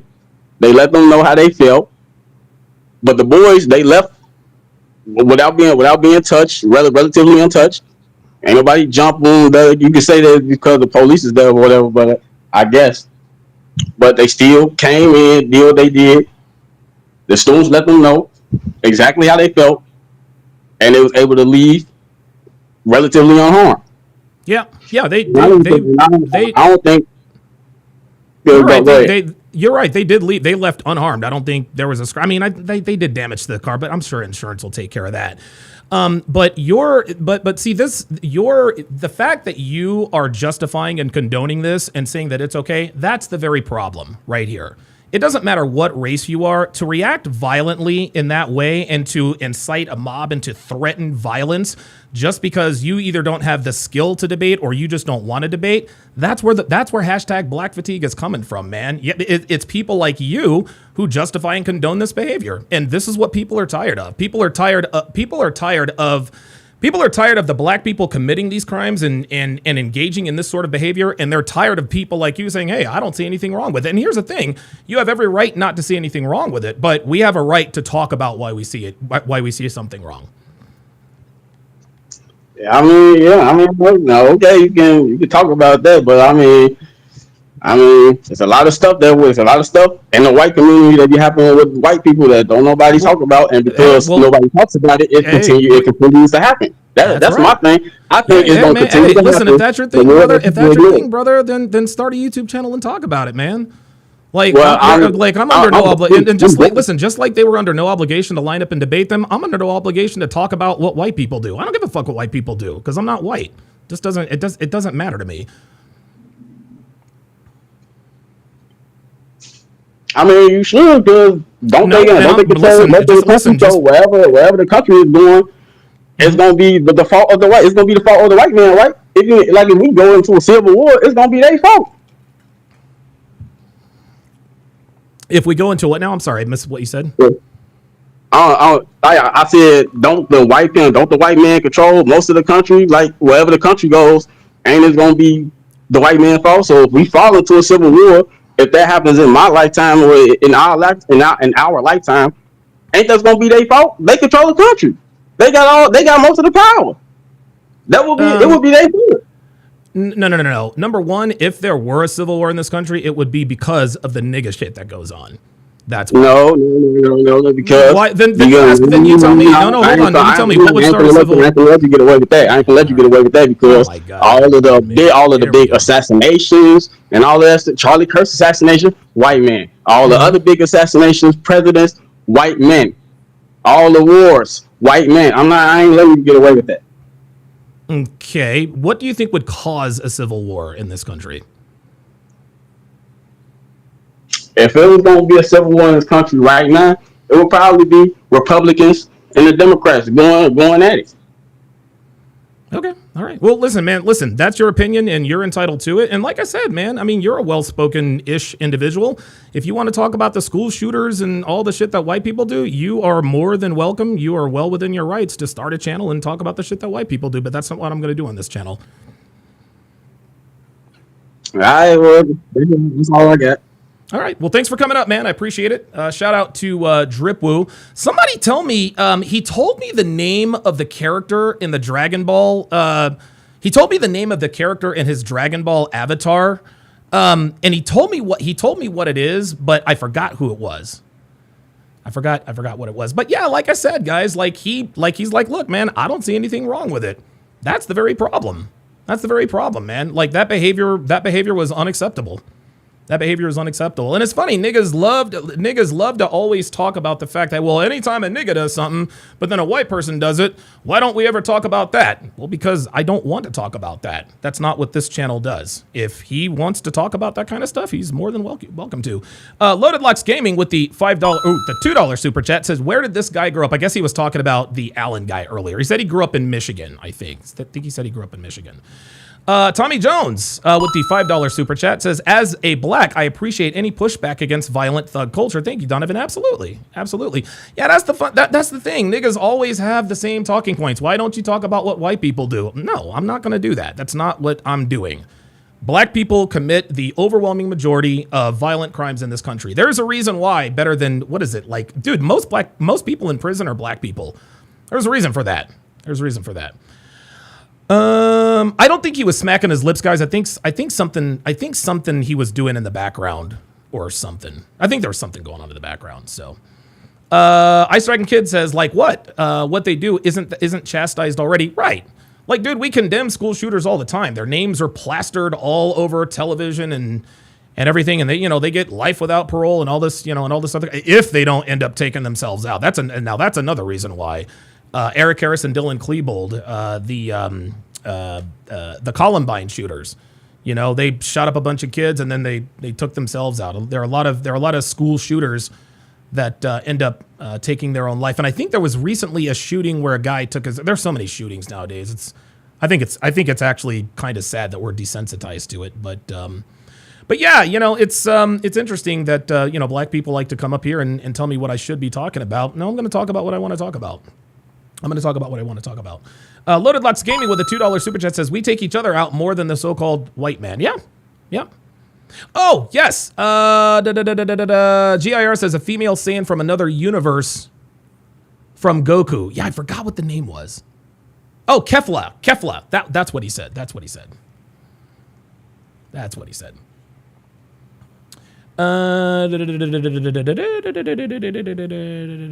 King Life says, I would have been proud of those kids if they had debated respectfully. Right. That's the thing, man. It's like he asked me, what would you have them do? I would rather have them line up. If you have a problem with somebody's opinion, talk to them about it. Have a conversation, have a discussion, have a debate about it. Yelling obscenities and stealing signs and threatening violence, all that says to me, see, what that says to me is that the other side just doesn't want to hear it, right? This is why Destiny likes to filibuster every time he's on a podcast. He just likes to talk over, under, and through people because Destiny doesn't want it to make sense to them. Because if it makes sense to them, then they have a problem. Sean Morris with the $5 super chat says, but whites do it too. Niggas argue just like women and use sign language the same way they do. It's like arguing with a 15-year-old girl. Yeah. In a lot of ways it is. I mean, listen, my guy kept it respectful. He could have called me all kinds of names, Uncle Tom, Coon, but he didn't. He came up and said, hey, look, I didn't have a problem with the way they reacted. And I told him, well, this is why we have hashtag black fatigue. That's why we have hashtag black fatigue. Okay. The next video I am going to, Jay Blaze. Let me bring Jay Blaze. Jay Blaze quickly here because there we go. What's up, Jay? What's up, Blaze? Sure. The difference is they were having respectful conversations with a bunch of black guys, and then the women showed up, and we see from all these dating shows, they're hoodbuggers. They love men who commit violence just out of their emotions. Absolutely. And this is the difference between like white culture and black culture. We respected Charlie Kirk for having conversations. Right. The people that really needed to hear it did not hear it because you have a bunch of hoodbuggers that love emotional men who just inflict violence. My guess is that there had to have been, like, listen, man, you can't tell me that all 6,000 or 8,000, or you can't tell me that all 150 or 200 people that actually showed up to watch this wanted to react that way. Right. And throughout the whole thing, not one of them actually stood up and said, hey, guys, why don't we actually debate with these guys? OK, you disagree? Tell them why you disagree. All they did was chimp out. And that's not OK. And I'm telling you, if the cops hadn't been there, God only knows what would have happened. Right. And listen, the caller was right. They got out of there unscathed. But if they hadn't had their private security and the police officers, and we're going to watch a video that he actually did with Jason Whitlock that'll put a little bit more context to this, who knows what the hell would have happened? No, the women were the agitators, and they bumped the energy up, and then the men followed. And exactly like this is 4 generations of matriarchal culture just on video. Wow. 4 generations of matriarchal culture. Jay Blaze, I appreciate you coming in, man. Can I say one more thing? Oh, yeah, sure. I'm sorry. I didn't know you were finished. Go ahead. I'm sorry. If I'm TP USA, because those guys handled themselves very well. They did. Dude, I would try and get them into one of the debates. One of the TP USA. Because you need to bring up another, like Charlie Kirk. Put them with a name. Have the name be the draw. And then have these guys. Because they were debating quite well. All right, yeah, if I'm not mistaken, the one debate that we saw, that was, listen, the kid was talking nonsense, but it was a debate. He was respectful. He didn't get loud. He didn't get rude. There was no name calling. And according to David Cady, I think his last name is, or something like that, he said that they had 2 respectful conversations before, the women showed up and started. And just like you said, this is 4 generations of matriarchal culture. Everything was fine until the women showed up and started getting out of pocket. And of course, the black men around black women, we have to support and worship at the feet of the god, the black queen. Yeah, let me get all violent and get up in his face and try to defend them. And of course, once one does it, everybody has to do it. Yeah, this is a bad look, but it did get attention, and use that attention, get them with someone that can be more of a draw, and then bring up their profile even more, and have them use that vehicle to do a couple of debates with TP. That's what I would do, but that's just me. Just make sure you have a bulletproof casing. Exactly. Jay Blaze, thanks for stopping in, man. I appreciate it. So that was Jay Blaze. I think Phoenix Light Games, I think you might have been in the pull-up room earlier. If you want to pull up PLG, I'm happy to have you on. So whether you agree or not, I'm going to go ahead and open up the pull-up line to everyone who has an opinion on this, whether you agree with me whether you agree with me or not. That's actually a very good idea by Jay Blaze. And I'll tell you this too. If we want to start doing campus debates, like campus debates at HBCUs, we need a guy like Myron Gaines. We need a guy like Myron Gaines to go to these HBCUs, right? We need a guy like Myron Gaines. Maybe someone should join Myron Gaines on these HBCU campus tours. Maybe something could be in the works. I don't know. But that would be something. That would be something because I think automatically, because here's the thing, man. Here's the thing. Let's just keep it real, man. Let's just keep it real. Black people are more racist than white people, right? And I think the first caller, Alan, tried to chalk up their reaction to the fact that they had MAGA hats. The MAGA hats were definitely a factor. I'm not going to sit here and say that the MAGA hats didn't turn up the temperature. But what really turned up the temperature was their skin tone. It's what turned up. It was their skin tone, right? And listen. Brandon Tatum has been attacked like this. Antifa came in there, but the fact that 4 white guys showed up at an HBCU, they showed their true colors. These are racist people. The administration is racist. Remember, their last president ran the school into the ground financially, wrote all the laws and the bylaws and this and that and the third, right? The whole structure is a matriarchy. What did you think was going to happen? And so that's actually, and Alan actually made a pretty good point. He actually made a pretty good point in that maybe their intentions weren't what they said they were. Maybe they said to themselves, hey, you know what? We know that this is not going to go smoothly. Let's just show up, put up a table, and we'll go in and we'll let them expose themselves. We'll let them expose themselves. And if that's what they set out to do, mission accomplished, because that's exactly what happened. That's exactly what happened. It was almost a win-win situation for them if they had kept safe. Win number one, if it didn't devolve into chaos, they could have had respectful debates with people and maybe get a few people in the crowd to think twice about their ideology. That would have been a big win. Or niggas can expose themselves, which is exactly what happened. Sean Morris with another $5 super chat says, niggas are like locusts. They travel in plagues, share a brain, and destroy everything they touch. Wow, very apt analogy, my friend.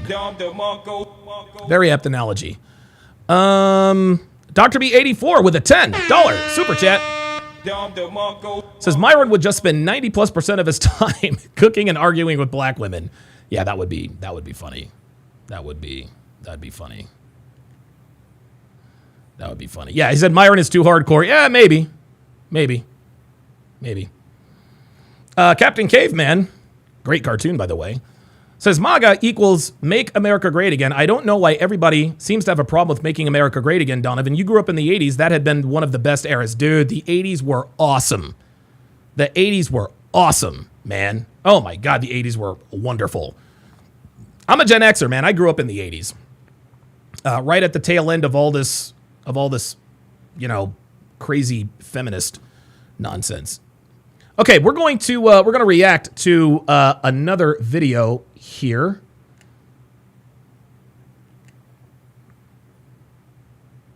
Give me a sec. Yes. So what we're going to do now is we are going to react. We're going to react to an appearance that one of the debaters had. He had a conversation with this on Jason Whitlock, and he gives a very detailed account. He gives a very detailed account on what happened. Now, before I do this, I want to show you guys. Do you guys remember this image from back in I believe it was the 1960s? Do you guys remember this image? I don't know what this woman's name was, and I forgot what. I think this was right after they integrated school. So she tried to show up to go to school because they had integrated schools, and the white people did not want her there. So they shouted her off campus. They threatened her. They said, "Get out of here, nigger. We don't want you here." Blah blah blah blah blah. That's what was happening back in that's what was happening back in the day, guys. The literal opposite has happened. Do you guys notice the similarity? Look at the similarity. On your left on your left, and again, what happened on the left, that exposed the racism of white people. This right here, this was legit racism. Tell me how this is any different than what's going on the right. Huh? Tell me how this is any different. Right? Here's one difference. The white people that didn't agree with other white people's racism, they would have been held accountable. They would have been like, hey man, we don't roll like that. Right? Had there been like a radio show, hey man, look, I'm a white person and listen, man, we shouldn't have done this. Like this is wrong, this was in bad taste, etc., etc. But now when niggas do some shit like this, there's no shortage of niggas that call up to justify the behavior. Well, you can understand they're young, they're this, they're that. No, I don't care. I don't care. This is literally the same thing. We have a black woman being run off of campus by a throng of white people. Here in 2025, we have a white person being run off by a throng of black people. It is literally the same thing. Literally the same thing, guys. Literally the same thing. Racism has completely flipped, and these people don't even know. And you know the famous saying goes, guys, those who do not know history are doomed to repeat it. We're watching it right now. We're watching it right now. Black people all the time talk about, well, this is racism and this and that and the third and da-da-da-da. Okay, but do your homework. Do your homework, man. Everybody thinks Martin Luther King was a hero, and he was, but that nigga was crazy. That nigga liked to punch women and fuck prostitutes and had a white girl as a main chick. MLK was not the man y'all thought he was. He is not the man y'all thought he was. Do your research. Do your research, and you will see. You will see that there are a lot of similarities to the way white people acted then and the way black people act now. It's literally flipped. It's taken less than a century. And now we have black people treating white people the way white people used to treat black people back in the day. United Ice says, what? Listen, United Ice, you are more than welcome to come up and have a discussion with me if there's anything that you disagree with. If you disagree, if you want to debate, whatever the case may be, I welcome it. I welcome it. I welcome it. But what I won't tolerate is people in the chat trolling. If you want to troll, you know, you're going to have to come up and troll. But I'm not going to allow it in the chat. If you disagree, come up and talk to me about it. I'm not going to go back and forth with an avatar. I'm just not going to do it. I'm not going to do it. Okay, let's get to the Jason Whitlock. And I don't think Jason Whitlock is going to copyright. I don't think he's going to copyright me. I think he's pretty generous about that. So let me see. Indiana Fever to win this year. That includes welcome back, David Kate. That's it. David Kate joins us, and let's go all the way back to. Oh, okay, David. Now I know. Let's go all the way. Can we pull up the image from SOT 1 of the? Robert Anderson says, absolutely. That's why I am constantly learning history. There you go. I was going to say, which one of the three guys at this table, but I think you were on the far left. You were seated at the table. Yep. Yeah. That's me that's on the you far with the left sunglasses there. on. Yeah, that's him right here. Gotcha. And then is that Cam Higbee next to you? Who is that? Yep, that's Cam Higbee next to me. And then who's the third guy that was referenced as a Jewish guy that grew up in? Kevin's Corner says, what goes around comes around. Chickens coming home to roost in America. Yeah, Kevin, that's a very dangerous mindset, my friend. Two wrongs don't make a right.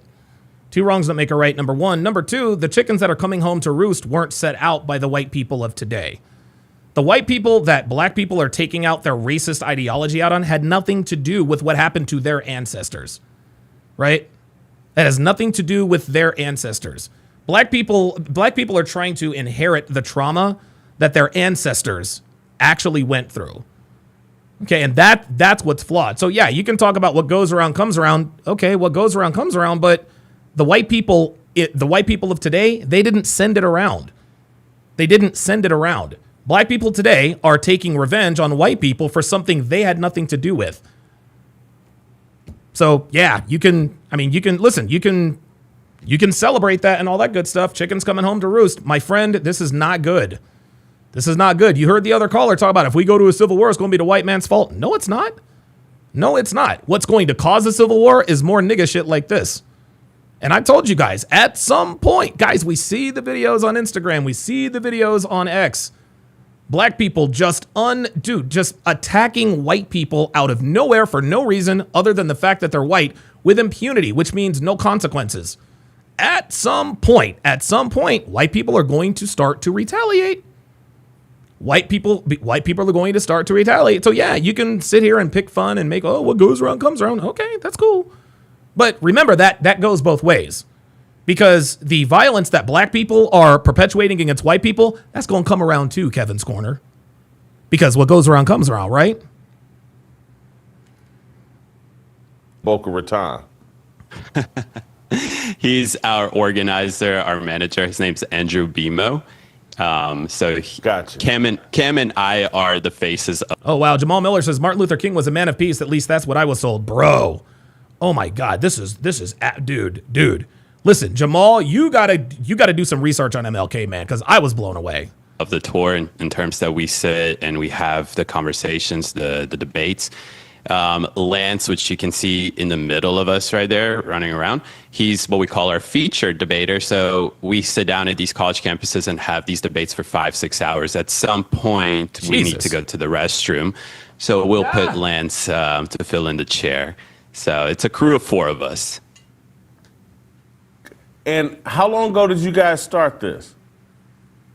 Funny enough, 11 days ago, 4 of us got on the phone and... This is funny. This dude say, hey, the white boys got to pee. Let's get it. Decided that in the wake of Charlie Kirk's assassination, we're not going to let terrorists terrorize us, especially on college campuses where conservatives are...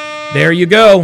Good for him. Already feel as if they have to shy away from the fact that they're conservative. Yeah, MLK was a man of peace around white people. Okay? He was a man of peace around white people, but Martin Luther King regularly fucked prostitutes, had a white side chick, smashed snow bunnies, and beat up women. As a matter of fact, the day before he was assassinated, he had sex with 2 women and assault... The hell? Oh, that's Walter. Never mind.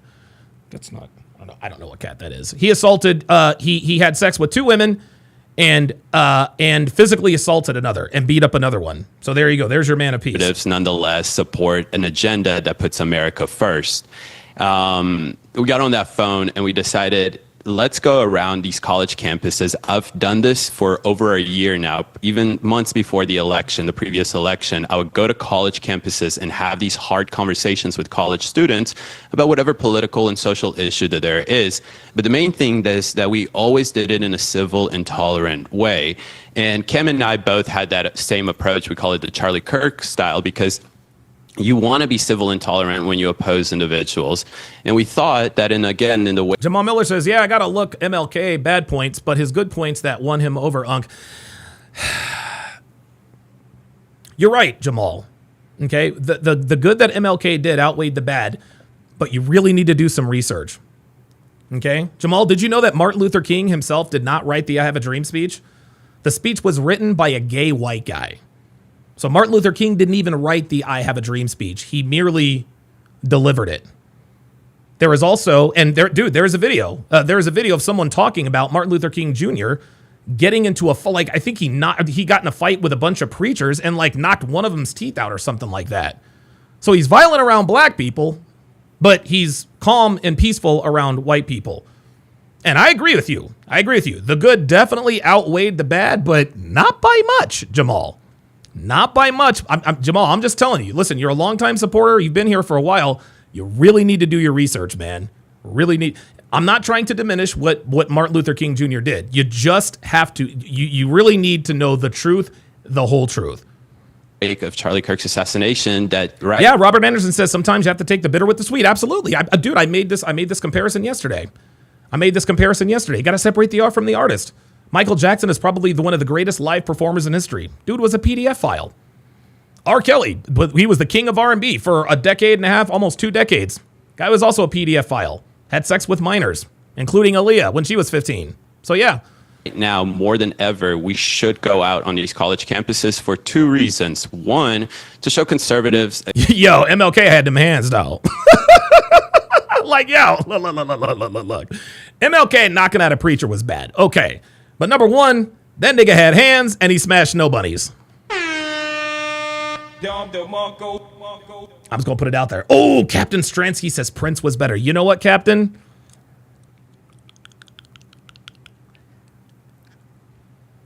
I can't argue with that.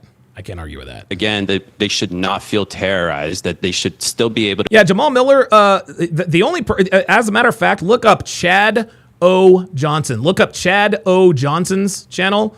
His first name is Chad, middle name O, period, and then Johnson. Engage in freedom of speech. And two, when MLK said, praise the Lord. Hey man, look, we got to make light. Look, listen. These are heavy topics, man. These are heavy topics. They're very controversial. We got to lighten the mood a little sometimes. this happens to our side, of course people are angry. I'm angry, but I'm not going to resort to political violence, to using my fists or some other political weapon just because I disagree with people, especially in the time that I'm super angry when Charlie Kirk was assassinated just for expressing his freedom of speech. Kevin's Corner says Prince was a better musician. MJ was a better performer. Okay. All right. Almost like a Janet Jackson or a J-Lo. Janet Jackson never had like the greatest singing voice, but she was electric on stage. So, especially in Super Bowl 38, if you know, you know. Our intention is to show up in campuses and show that even in the worst time possible for us conservatives, we don't resort to political violence. We still resort to using our words because we live in America. Trey the NBD with the $5 super chat says MLK was a commie plant. He got clapped when he tried to change his ways. There could be some truth to that. And Jamal, this is something else, is that a lot of people thought that Martin Luther King was in the pocket of communists and Jewish people. There's a lot of evidence to suggest that. That doesn't diminish what he did, right? Whoever he was bankrolled by, whoever wrote his speech, whoever he was financed by, to me, I don't want to say that's immaterial, but by the same token, hey, it's the reason why I can sit here and talk about it now. 2025. This is in barbarian times, thousands of years ago, when you disagree with a person and you immediately resort to using violence. Right. There you go. You said you started doing this a year ago. Have you been visiting HBCUs, or have you been visiting any and every college, or what's been your history with HBCU? Midnight in Exile says MJ was a better choreographer. Prince was too busy playing 12 instruments on stage. Very true. I don't necessarily have a history with HBCUs. I live you do now in Atlanta, Georgia. I go to Georgia State University and do a lot of the content that I do there. It's a PBI predominantly. Hold on. Did he say he went to Georgia State University? Isn't that an HBCU? To Georgia, I really have a history with HBCUs. I live in Atlanta, Georgia. I go to Georgia. Damn, this dude lives in Atlanta and okay, all right. Hell, this dude is blacker than me. Shit. State University and do a lot of the content that I do there. It's a PBI, predominantly black institution. I've never had an issue like the one that we received at Tennessee State University, but obviously I've never set up a table either at Georgia State University or any of these colleges until 10 days ago. I go around to a lot of areas. I have these hard conversations with people, usually aligning with the current political climate. I go to DC and have the conversations in what people will consider the hood about the National Guard being there. I go to various college campuses and I engage in civil and very tolerant fashion and public discourse with various college students, regardless of the race, gender, whatever the case is. Right. And I was doing this before the election in terms I would ask individuals why they are supporting Kamala over Trump and have that discussion with them. And then obviously after the election, that turned into, what do you think about Trump's presidency so far? So having these hard conversations in various campuses, regardless of their demographics. And I have to say, the Georgia State University's demographic is very much aligned with Tennessee State University's demographic. Damn, this dude goes to GSU. Basically, an HBCU is a white Jewish dude. All right, so we didn't know that it was an HBCU till the evening before, even. So to give you a little bit of background, that's kind of what I do. Oh, look at Whitlock's! Look at Whitlock's face! Look at Jason Whitlock's face. Look at Jason Whitlock's face. He's like, wait, what? You mean to tell me you didn't know that you were headed onto the campus of an HBCU until the night before? Oh, man. Oh, boy. Look at Whitlock's face. He's like, oh, shit. Look at Whitlock. Did I hear you correctly that you are a student at Georgia State as well? I formerly was a student at Georgia State University. Yep. And so you at 1015 Anastasia says they're not tough conversations. All they do is repeat the same talking points, broken record, the same old story. Are you talking about white people or are you talking about niggas? You talking about white people or you talking about niggas? If you're talking about the white people, listen, you're more than happy. I'm more than happy to have you up to discuss if you disagree. attended an HBCU intentionally. You, as a student, On you purpose. chose to go to an HBCU.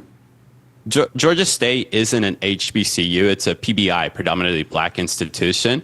As an HBCU. It's not that I chose it specifically, right? Georgia State has great credentials to it. I'll argue that it's been going downhill ever since the institution decided to dip into DEI practices in order to win federal grant money, which is a long history with how Georgia State University has slowly changed its demographic.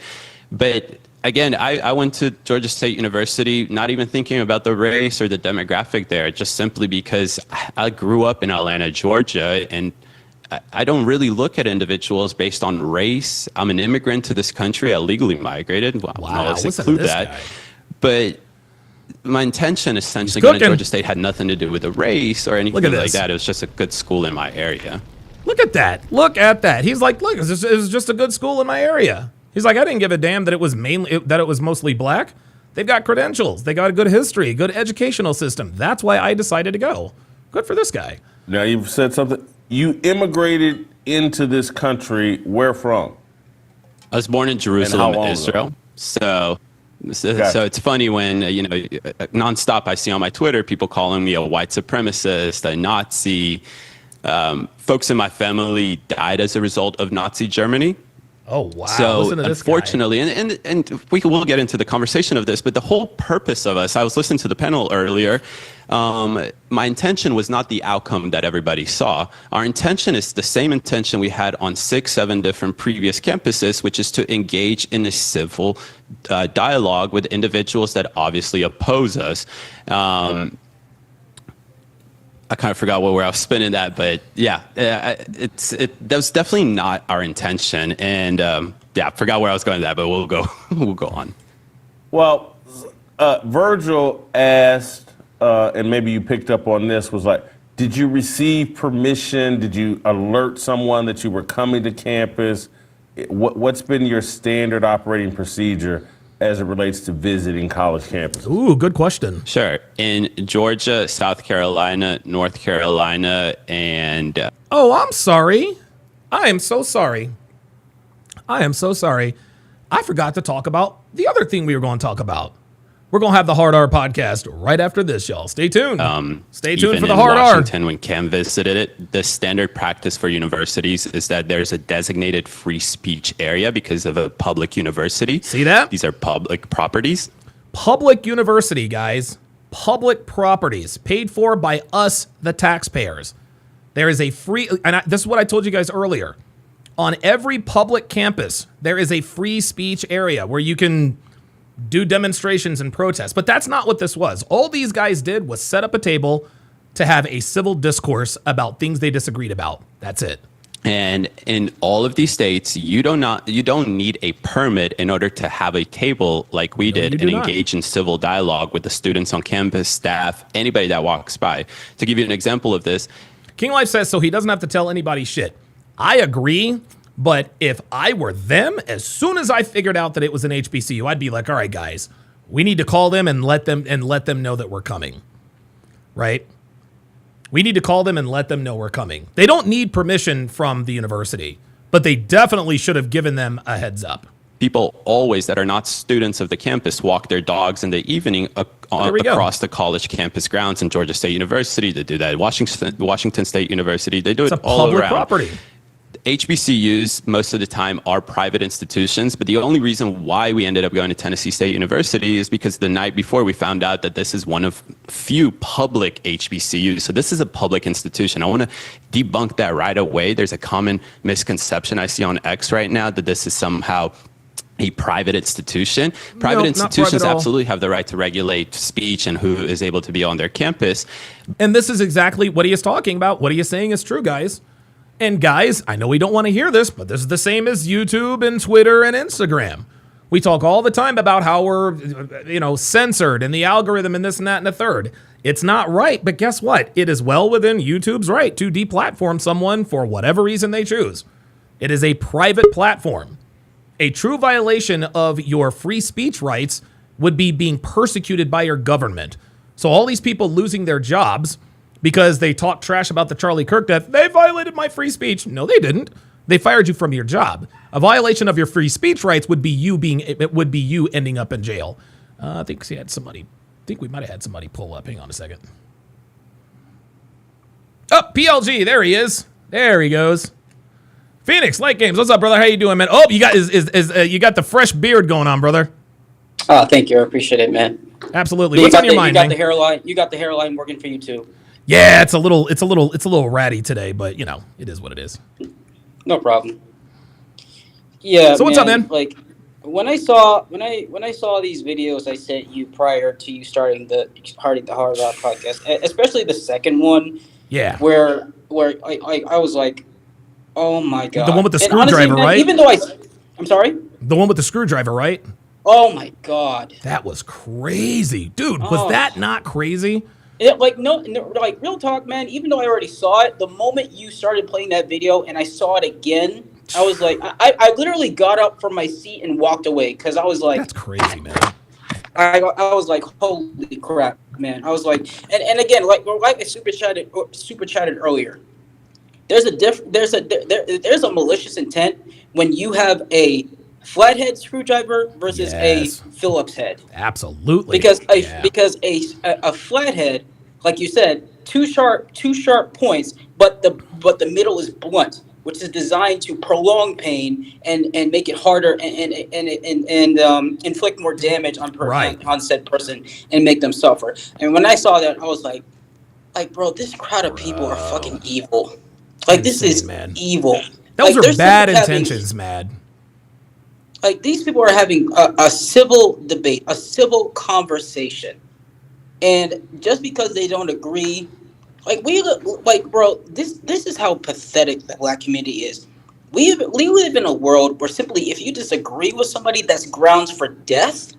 Yeah, that's crazy. Or we also live in a world where even that last caller with the Dragon Ball character, literally trying to justify it. Yeah, he was literally trying to justify it. He's like, well, hey, don't you know that you fuck around and find out? I was like, yeah, a white person will fuck around and find out, but the black person will also fuck around and find out because it's not illegal to call someone the N-word. It is illegal to retaliate with physical violence. Exactly. The whole fuck around and find out thing is one of the most despicable, disingenuous, unrealistic justifications of the black community. So you're telling me that in the black community, and I've had this conversation in my head with myself so many times. So you're basically telling me as a black person, if I hear, if a white person, and honestly, a white person has never actually called me this, if they call me the N-word, hard R, basically, and I don't retaliate emotionally or violently, and I just go about my day. And actually, I've seen this happen with people in real life. Yeah. People in the black community chastise said black person for quote unquote, not letting that white person find out. Yes, we're tap dancing. Yeah, we're tap dancing. We're cooning tap dancing, if we don't basically react in violence. Yeah. Yes, and that person is ostracized. But the person, the nigga who hears said white person call him the N-word, who reacts violently, possibly maims the guy or probably even kills the guy, goes to prison for it, but he's looked at as a hero. Right. And how much of a hero is he if he is in prison? Well, the white guy effed around and found out. Okay, well, so did the nigga. That's why he's in prison. You're in prison, man. That's not a W. Right. That's not a win. That's an L. Do they not understand how backwards this shit is? So I take the mature route and uphold myself as a young black man. I'm the enemy. But if I kill a white dude because he claims, and guys, let me tell you something. all these niggas that we see in these police videos, if they claim that some white dude called them the hard R, they're lying 9 out of 10 times. They say that like remember the last guy that was in that convenience store and said he called me the N-word. That's why I did this. And then we find out later in the video from all other witnesses that he never said that. He never called them that. It's a lie. They just use that 100%. To justify their barbaric behavior. Let me run this by you. Let me run this by you, PLG. DeBoss in the chat says it is a win. Shit, that's the nigga shit that we're talking about. That's the nigga shit we're talking about. Hold on. So DeBoss, let me get this straight. DeBoss, because I'm gonna put myself on the screen. So let me get this straight. White person comes up and calls a black person the N-word, right? Black person then assaults or kills or maims the white person. Black person ends up in prison, and you consider that a win. Gentlemen, this is exactly the kind of mindset that these animals walk the streets with on a daily basis. This man literally just said it is a win if you get sent to prison for maiming or killing a white person for calling you the N-word. I can't, like, in what world is ending up in prison for something that could have been avoidable? But that's something that could have been. In what world is that a win? Oh, I'm sorry. That's in the nigga world. My fault. What's your response to that, PLG? Like, listen, man. If once white people start retaliating in droves, and they will, man, I have no sympathy. I don't care. Like guys, what you just heard is the quintessential example of why you people who are sound of mind, that have civility on their mind rather than barbaric savagery. Yep. This is why you need to divest from the black community. I already divested, man. I did that, man. Bro. Honestly, real talk, man. Even though I didn't really notice this, when I remember that story I told you about when my dad took me to Pittsburgh and when I was 10 years old. Oh, yes. I think that's when, honestly, even though I wasn't really aware of it back then, I think back then that's when I divested. Back then, that's when I divested. I just didn't even fucking know it. I didn't fucking know it. Right. And another reason why I fucking divested, like, even though this is like really minor, I never got the sagging thing. Like when I went to school, man, me neither, dude. I didn't get it. When I went to school, and don't worry, I'm not going to be long. When I went to school, and you know how it is. Sometimes you oversleep, the alarm doesn't go off, and you rush. Sure. You try to get to school and stuff. I was ashamed when I went to school, and I did not have a belt on, and I had to keep pulling it. I was ashamed. I was not proud of that. Right. But literally, I see kids that are niggas. Like, literally, real talk, Devin, here's something that happened. I went to the bathroom at one time. I see this guy who's obviously a nigga. Not only did he sag, because I saw him on school grounds a lot. Mm-hmm. Not only did he sag, but when I went to the public bathroom, he had not only his pants down, but his boxers down and his ass was out. At the urinal. At the urinal. What are we doing? Like, what is that? Like, I just... And let me add more intel on the fire, Donovan. This guy, not only was he a nigga, but I was in middle school. I was 12 years old. This nigga was 17 in middle school. Oh, my God. Oh, dude was damn near a grown-ass man. Grown-ass man, ass out, in public restroom, and he was 17 years old. And I'm like, in my head, I'm like, what the fuck? Like, why are you doing this? I'm 12 years old. And I'm like, what the fuck are you doing? Insane. And yet niggas still find ways to justify their deplorable behavior. That whole video at the debate that we saw, that was just... There's no justifying that behavior, man. There's no justifying it at all. Like you're going to incite violence. And here's the thing. And here's one more thing before I go. Okay. I think, and this ties in the whole Martin Luther King thing. And bro, let me tell you something. When you were watching that video, there was stuff that I didn't even fucking know about Martin Luther King. I was like, holy shit. Yeah, me too, dude. That shocked the shit out of me. Yeah, but here's a hypothesis that or a theory I rather came up with. I think, and it ties into the George Floyd nonsense too. I think niggas think that if they die a saint, or they do things to compensate for their bad decisions. It somehow erases all the bad things they did in the past. Yes. So therefore, they're not looked at as a bad person. George Floyd was a career criminal, and like you said, he was in the commission of a crime once he was apprehended. Right. And niggas look at that like, oh, he died a saint. He blamed the police basically. So basically, all the things that he did in the past was somehow erased because he died a saint. And if we look at Martin Luther King, it's kind of the same thing. And I forgot this guy who you were having a debate with, the dude saying that even though he cheated on his wife, slept around, cheated on his wife, yeah. All the good things that he did overrides all that. The good outweighed the bad, but that does not negate the bad. No, it does not negate the bad. But in the nigga community, though, they think that the good that they do outweighs. I mean, completely erases the bad, and that's just not true. That's just not true. PLG, I got to run because I've got two people waiting to pull up. But thanks for your thoughts, man. I appreciate it. No problem, man. Peace. All right, PLG. All right, let us go to DJ Beefit. DJ Beefit, what's going on, man? What's on your mind, brother? Hey, what up, G? Can you hear me? Yes, sir. I got you loud and clear.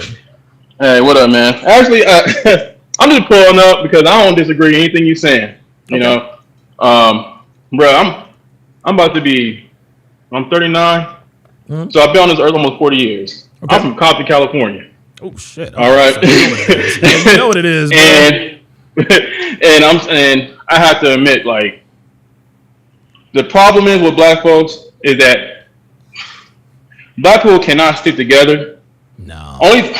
Black people cannot stick together when it's time to build, but they can stick together when it's time to destroy. Ooh. Oh my God. When it's time to destroy something, that's when they can stick together. I was just telling my sister, my sister this because she was telling me, well, I just had a Hispanic dude tell me, I see you guys, and I don't understand, like, why you guys all separate? Y'all all separate.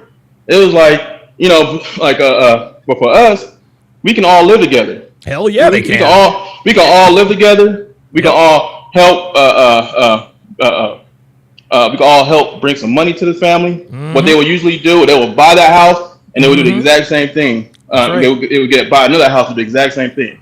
All right. Now the problem with black folks, and now it's and excuse me, I'm a little nervous, man. Nah, I'm starstruck when I talk to you, brother. Dude, I'm a regular guy, man. Don't worry about it. And the thing is that a lot of black people don't bring. Let me back up a little bit. When it comes down to black folks and the family structure in their household, they don't really bring nothing to the table, unfortunately. I ain't saying all. I have to say that. Of course, not all black folks, but it's enough. It's enough. But when it comes, it's a good portion because I can go to family member household where I can literally see where nobody's not really bringing anything to the table, and that one person that actually doing something, they're not fucking with. Nope. No. They're not. All right. Now I can go to my homie Jesus' house. Mm-hmm. Or to the Maldonado family house, and I work with him because I was always cool with the essays. When I lived in Vegas, I was always cool with the essays, man. Right, like no, because I do property management and maintenance. Okay. All right. Okay. Now we work with one company, and this one company alone, I take that back. It's not just one company. It's actually a couple of them. However, they're all related. So you have a household where the dad and maybe like an uncle or somebody, they're doing like the electrical work, and they're doing more of like plumbing. All right, and then they have like the sons or some of the younger cats, they doing stuff like drywall and interior painting. And then you have and then you have the women doing the cleaning. You see, so now you got one household of a family that's literally bringing something together and coming together, and they building, and they're not only building themselves as a unit, but also like they all have their own business. Right. You see, right. And so I don't understand what's going on. Like you get mad at white people. I hate using black and white because at the end of the day, we all Americans. That's true. At the end of the, like real talk, like I hate being called black because technically I'm brown. I'm not like I'm more of a brown American, but all it is that I truly believe that slavery, as soon as slavery was taught to black kids, it made them retarded. I hate to say this. I hate to say it that way, but it did. It impaired them to now immediately you become a victim at a young age. And so before that was taught to you, the world was your oyster. There you go. You think about it, you think about it, the world was your oyster. But as soon as slavery, segregation, and it's funny how you had the debate about Martin Luther King and his past and everything. Yeah. It's funny how schools never teach you about that. No, they never taught us about that, and it's funny because when people come on and debate me about that, they really do get personally offended because they were never taught this stuff. DJ BFit, I gotta run. You better take out. Yeah, my bad. No, you're okay. I didn't take the time. Take out. It's always a blessing watching your show, man. You helped me through a lot. Also, growing up. Okay. And you the man. I'm going to also donate as well. Okay, I appreciate it. And listen, man, take care of whatever's in that air fryer, bro. Oh yeah, yeah, some sweet potatoes. Word up. Yeah. All right, brother. Come up anytime, man. I appreciate it. All right. Good stuff. Yeah. Hopefully, I wonder what he's making in the air fryer. Inquiring minds want to know. DeBoss says 17 not grown. Okay, 17 is not grown. I didn't say he was grown, DeBoss. I said he's damn near grown. So DeBoss has gotten to the point. DeBoss, see, here's the thing. Here's the problem with niggas like DeBoss, right? He doesn't have any rebuttals to any of my talking points. So what he is now going to try to do, he is going to try to point out insignificant inaccuracies. Well, 17 not grown. It don't matter. There's a 17-year-old showing his ass to a 12-year-old. It doesn't matter. That's inconsequential, and you know it. Then he says black people can come together. Shit, cookouts, family reunions, all types of good shit. Nigga, bro, I don't want to go to that fucking barbecue. You want to know what happens at family reunions and cookouts? The same nigga shit. Niggas getting in fight. The drunk uncle. Dude, listen, we all know what happens at the fucking cookout, man.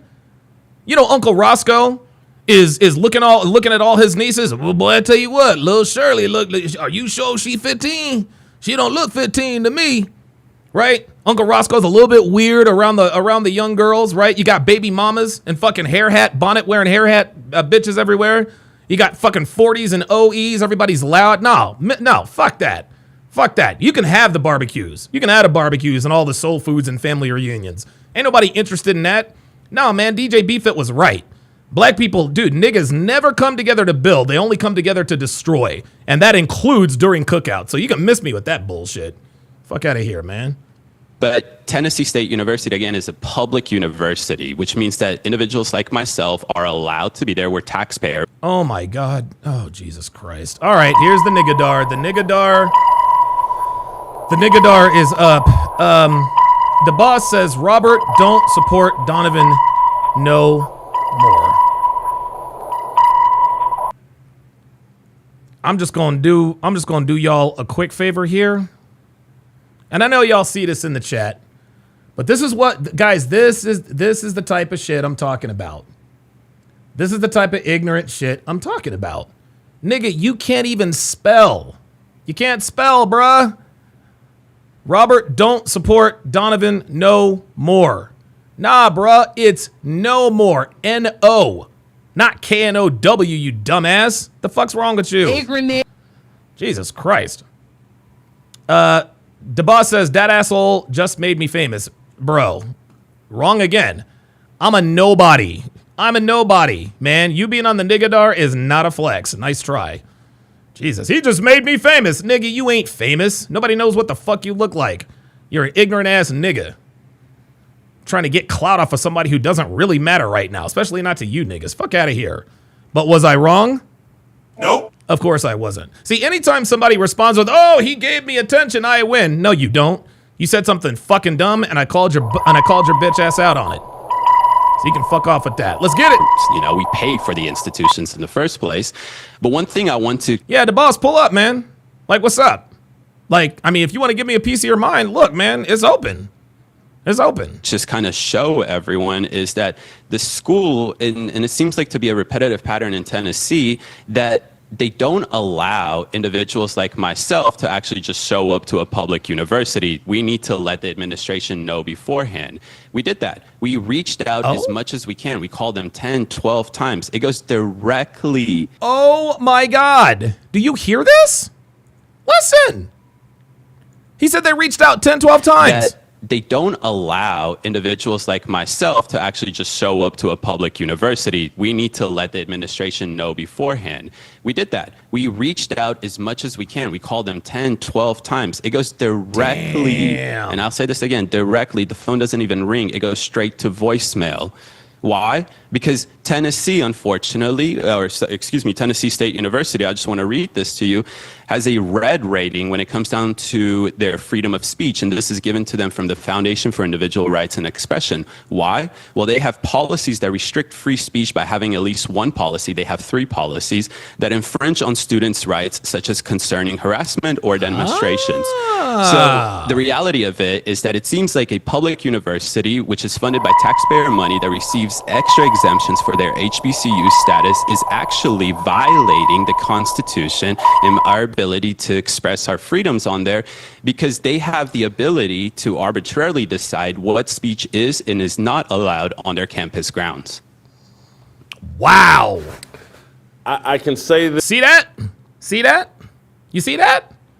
So Tennessee State University, oh yeah, they're all about free speech, except for when that free speech, except for when it doesn't agree with them. I think we got somebody else that has pulled up. Jamie, what's going on, brother? Make it quick because I'm in the middle of a breakdown. What you got for me? Oh, look at that lineup! Look at the lineup, bro. Don DeMarco. Oh shit, niggas looking clean with the fade. Oh man, you making me look bad, man. I got a high by hairline, man. What's up? What's up, man? Hey, I want to respond to the boss, and I'm gonna make it quick, okay? Okay, go ahead, man. First of all, man, you're not whoever this boss is in the comment section that's trolling Mr. Sharp. Let me say this to you, sir. You are not a boss, okay? You probably make $30,000 a year. If that. You probably been in out of jail, in out of prison your whole fucking life. You condone nigger shit. Yep. You probably got a bunch of baby mamas. Probably don't take care of your kids, or you probably on child support. Probably been in out of jail because you can't pay your child support. There it is. And instead of you holding black people accountable for their bad behavior, their violence, their degeneracy, and their hatred of white people and people of other races, you condone the bullshit. That's why, as black men, niggas like you're gonna always remain at the bottom. And I don't understand. If you're gonna call yourself a nickname's supposed to stand for something, right? It's supposed to define who you are, what you're about. You don't own anything. Nope. You probably don't even own your own house. Nope. You probably don't own a business or anything. You are not Definitely a not. boss. You are a typical Negro, a low-class, ghetto, degenerate Negro. I said it. You can take me off, Mr. Sharp. Damn, Jamie. Dude, Jamie Herring came with the fire in and out. Thanks for the comments, brother. Yeah, the bitch just got cooked. He absolutely did just absolutely get cooked. Let's continue. This without too much trepidation that HBCUs and administrators answering phones, not a good history, not a good track record there. You would not. This man just said that they tried calling Tennessee State University. They tried calling Tennessee State University 10, 12 times. Nobody picked up the phone. Nobody picked up the phone. Typical. Of course it's an HBCU. Right? A lot of people got on Deion Sanders for leaving Jackson State University to go to Colorado. You abandoned black people, this and that. No, he didn't abandon black people. He got the fuck out of nigga shit. Coach Prime's office was robbed, 2-3 times? That would never happen. That would never happen at the University of Colorado. Fuck out of here, man. be alone. And it's like, oh man, I went to go try to sign up for class, and Midnight in Exile said that was an assassination. Yeah, he's talking about DeBarbie. Yeah, there we go. Yeah. All right, gotcha. no one was there, so it doesn't surprise me you couldn't get your phone calls answered. What do you think about the allegation that you were endangering, what was it, the psychological safety Oh my God. of their students Oh, Jesus. by expressing your ideas? Soft ass. Have you run into a lot of students that feel endangered by their psychological safety, feels endangered by your ideas? Absolutely not. And I don't know how my words. Oh, we got somebody else that has pulled up. We got Travis Truth is in the house. Travis, you're on with Donovan Sharp. What's on your mind? Okay, I guess not. Let's continue. I'm center right. That's the funny thing about it. I can't imagine what they would label a far right person that would show. Okay, now he's being a little disingenuous here. He says he's center right. Okay, you can't wear a MAGA hat and claim that you're center right. I'm sorry. You can't wear a MAGA hat and say that you're center right. My guess is that the reason why he's not all the way to the right or far right is because he is Jewish. And a lot of Jewish people do have, liberal mindsets and ideologies and all that good stuff. That's probably why he calls himself center right. But he's not center right. Like he's not center at all. He is definitely on the right. You don't wear a MAGA hat. You can't wear a MAGA hat and say I'm center right or I'm an independent. No, if you're wearing a MAGA hat, you're a lefty or you're a righty. DJ BFit with the $20 Cash App. Absolutely. He sent it for tuition. Appreciate that very, very much. If you too want to be as cool as DJ BFit and get a Don DeMarco, send me at least a $5 Cash App. Send that to $ Donovan Sharp. That is $ Donovan Sharp. When you put that in, you will see my legal name, which is Edwin Hopkins. Do not worry, that is me. $ Donovan Sharp, $ Donovan Sharp. Thank you very much for that, DJ BFit. I will use that for treats for Fernando. Let's continue. On campus, but they stereotype me. Oh, okay. It looks like DeBoss has decided to pull up. Okay, DeBoss, you're on live with Donovan. What's on your mind? And he left. Okay, so I guess he's just trolling. All right, let's continue. That's the problem. And the funny thing is I'm there in a... Do you guys see what's happening? The boss is acting just like a nigga. He doesn't have anything to say. He doesn't have anything intelligent to say. He doesn't have a respectful rebuttal. He can't have a conversation. He can't engage in conversation. So now he's jumping in and out of the hashtag pull-up studio and then leaving. This is what niggas do. In order to destroy stereotypes. Right. The reason why they quote unquote felt threatened is not because of my sign. My sign could have said whatever in the world it was. It was because the hat that I had on, Make America Great Again. And the color of my skin only contributes to that factor. There you go. The fact that he had on a MAGA hat, that turned up the temperature. The fact that he is a white guy turned up the temperature even more. And look, guys, I said this before. This would have happened. This kind of thing happens on college campuses all the time. Brandon Tatum got ran off by a bunch of people from Antifa, right? So as far as the racial element being, well, the only reason why these people reacted this way is because they're black. No, that was just part of the reason. In reality, none of my words, none of my expressions, if you look at the civil conversations that we were having, none of those things actually threatened them. They used that as an excuse for their behavior that day, as if it justified. There it is.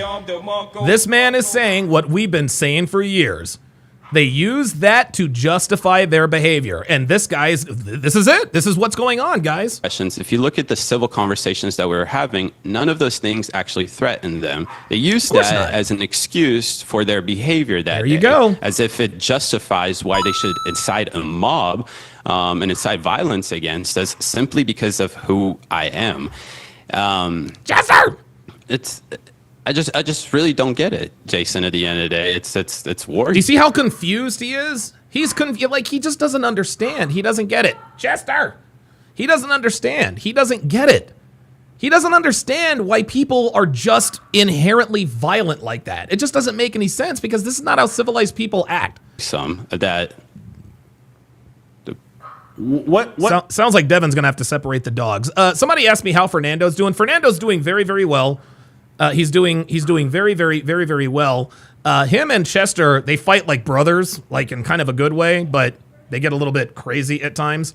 Fernando, of course, he has little dog syndrome because he is, of course, a little dog. He is a rat terrier. And by the way, a rat terrier is not a terrier who resembles a rat. A rat terrier is a terrier bred to get rats.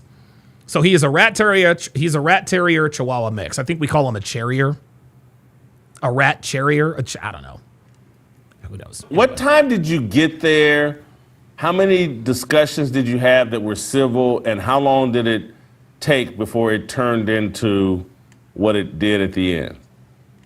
Yeah, we got there around 3 p.m. We had about 5 minutes worth of friendly discussions. Let's say 10 minutes. We had a great conversation with two gentlemen. We shook hands afterwards with the first one. With the second one, we didn't get a chance to. All right, bring him to me. All right, guys, I'm gonna show you guys. Fernando had gotten very good. He's a good boy. Yes, he's a good boy. That's his papa. Yes, it does. So as you guys can see, Fernando has gotten much bigger, and you can tell he loves his papa very much. So this is Fernando. He is still as cute as ever, but you guys can probably tell that he is much longer than he used to be. I don't know if this constitutes as porn because there's a dog's penis on the screen, but there he is, and you can just see all the energy. You can just see all the energy he has. Dude, super sweet dog, and crate training is going very, very, very, very well. He's going very, very well. He gives daddy kisses. Okay, all right. He's gonna pee all over me. All right. So that's Fernando. He's doing very, very well, dude. He has gotten I remember when I got him, he was like the size of a Nerf ball. Now he's like the size of a football. Anyway, let's continue. Shake hands because of the mob already being there. And that's usually how our conversations go on every single camp. Yeah, Ice Dragon Kid says that's how you know a dog is in a happy home, dude. We have 4 cats, 2 dogs, and a gecko. So he is having fun with all the animals. And when he falls asleep on the couch, he falls asleep belly up. Like he feels safe. We arrived there. We let the administration know 10 minutes before we arrived there. They do everything to ensure that we are able to host this event. These schools actually want to have people there regardless of their position. And we shake hands always with individuals. Here, the problem is that the Rome says, I have a rat terrier as well. They are a handful. Yep. Fernando is absolutely a handful. Look, if nothing else, he keeps us on our toes. We engaged in civil conversations. There was definitely people in the crowd that wanted to have that civil conversation. But then a group of 20 women just showed up out of nowhere as we were ending our conversation with the second person. A group of 20 women. Guys, women are agents of chaos. A group of men were having a civil discussion until the women decided to show up and bring chaos. This is what they do. Person and started to kind of heckle us. The heckling then turned into yelling at us when another group of 20, 30 students arrived. And this all happened within a minute. We realized quickly that we do have an issue here because we can, no longer have a civil. Oh, Bad Rasta says we have 3 poodle Malteses. They're a handful. Wow. But one thing about Fernando and poodles, Fernando is highly intelligent. Like, this dog is highly, highly intelligent. He is, oh my God, he blows me away. And him being intelligent makes him a little more difficult to work, a little more difficult to deal with. Debate with anybody that wants to have that debate. But 2, it was becoming a little bit, you could see that I don't want to say that it was violent at that moment, but you could see that it was starting to gradually get worse and worse. And went again from just being like, oh my God, what are they doing here? Get off our campus, right? To actually yelling at us.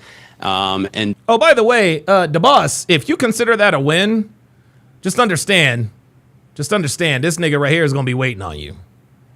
Just understand this nigga right here is going to be waiting on you when you get to prison. You still think it's a W, DeBoss? Huh? You think being the Booty Warriors main chick is a win? I'll wait. That gradually got worse and worse by the minute, right? We started to see more and more students show up. I when you're in the minute, you don't know what's going on, but I would roughly say there was a group of 150 students that showed up with it. Oh, Bradley Mike Golf says English Mastiffs are the best. I actually had one of the grandchildren of the Beast from Sandlot. How about that? That's actually very cool. Wow, Don DeMarco to you, man. How about that? And Mastiffs are gigantic, enormous animals. In a few minutes after the first original group got there. And at that point, we're surrounded fully. Cops are around us. Our one private... ProMan1 with the $5 super chat says, from a Gen Xer military brat who lived in Oklahoma. Yeah. Yeah. I am a Gen Xer military brat who lived in Oklahoma. Security guard is overwhelmed, can't really do much. And we start getting the threats. This is where I don't use these things lightly. I never throw around the word racism or anti-Semitic because I feel like it's overused and you shouldn't use it lightly. But we started to receive actual threats. And again, I never overuse this, but racist threats, right? Saying, white boy, you don't want to be here in 5 minutes when I get back with that thing. Uh-oh, did you hear that? Let's run that back for anyone who wants to suggest that this was not racially motivated. Listen again. And again, I never overuse this, but racist threats, right? Saying, white boy, you don't want to be here in 5 minutes when I get back with that thing, right? And you got to understand, I don't take these threats lightly in situations where, as you can see, a group of... Especially in the wake of the Charlie Kirk assassination. This dude literally threatened violence. You don't want to be back here when I come back with that thing. He wasn't talking about a screwdriver, boys and girls. Jordan Royale says, can't relax around the blacks. No, you cannot. Absolutely. There it is. King Life says, this is why you can't fund niggas. Absolutely. Dr. B84 says, that thing. Absolutely. Absolutely. A lot of people starts to surround us relatively very quick. I've been to a lot of protests, very well organized protests. Never have I seen a protest or whatever this is form this quick. Even the most paid, professionally organized protest. And at some point, somebody charged at me. I don't want to say charged, but took a couple steps with a screwdriver that he raised up from his, what I thought was his jacket. I'll tell you why I thought in a second, and put it over his head and kind of went towards me. Jesus. I took a couple steps back, went inside the circle of cops, and that's when I let my crew know we have to get off campus immediately. Excuse me, before that, I let the cop know. I said, hey, watch this individual. He has a screwdriver in his hand. He just put it back in. Oh, ProMan says, so am I. Well, how about that? We both lived in Oklahoma. His jacket. And we're both Gen X military brats. And I told my crew that we have to go immediately because we don't know what's coming next. They're already threatening us. These are racist threats against us.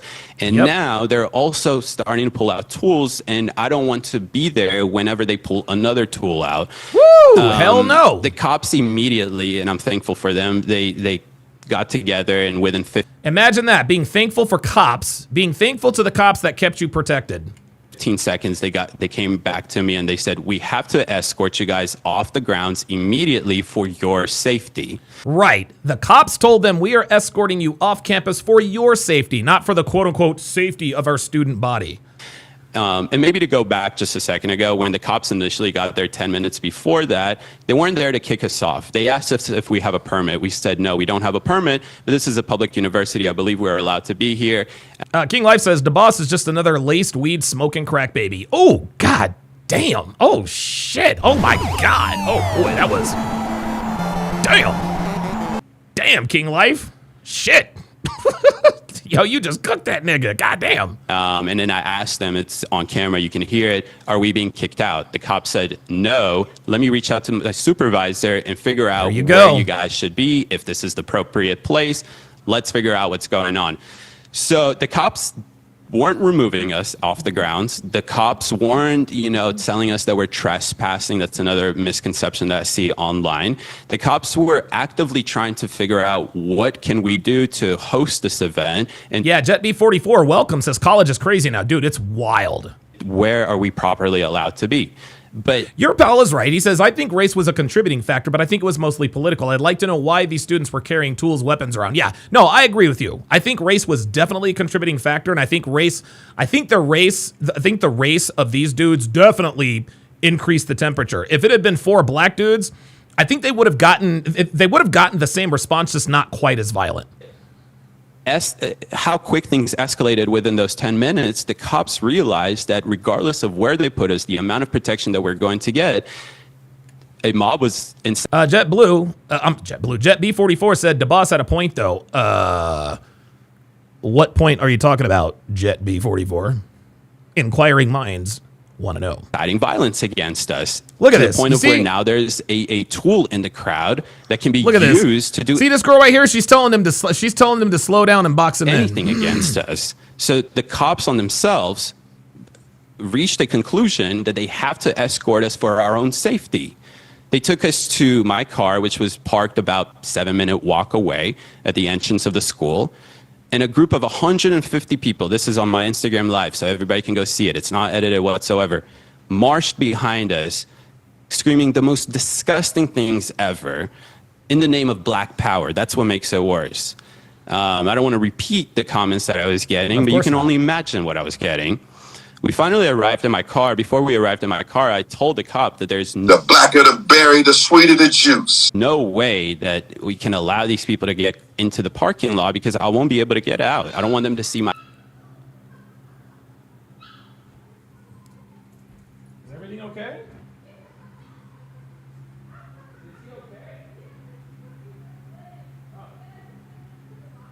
Oh, God. My license plate. I don't want anything.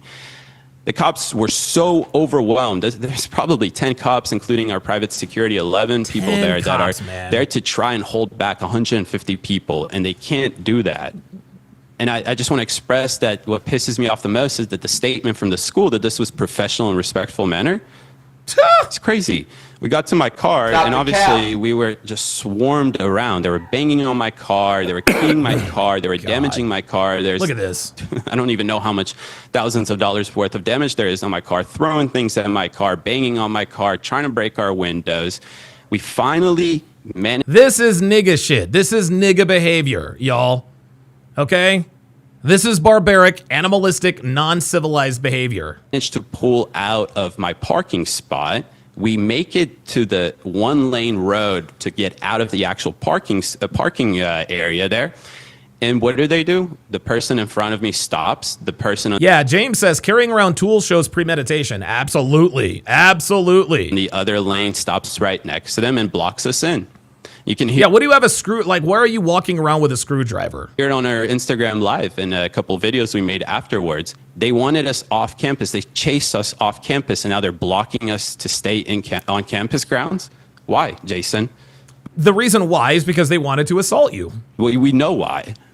Yep. We know exactly what these people wanted to do, and if there was no cops, no security. Kingsley Messador says, damn, they were that mad? Yep. Absolutely. We know exactly what they would have wanted to do. And the craziest thing to me about this is that I was there to destroy the stereotypes. I had a great conversation with this young lady.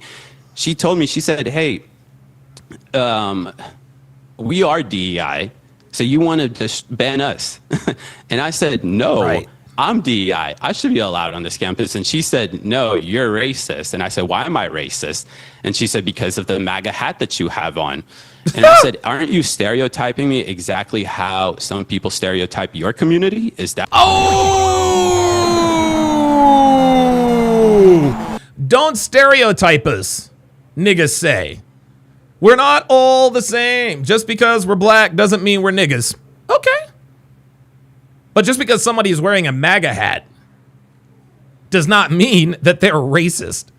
And he just literally turned it right back around on her. Well, wait a minute. If you're assuming that I'm a racist because I wear a MAGA hat, isn't that literally doing what you guys say we do to you? What you want to be the thing? Like, you just want me to stereotype who you are based on the stereotypes? No. I want here to destroy the stereotypes so you can get to know me as an individual and understand why I think that DEI should be illegal. And we unfortunately only had the ability to have 2 conversations. Holy cow, man.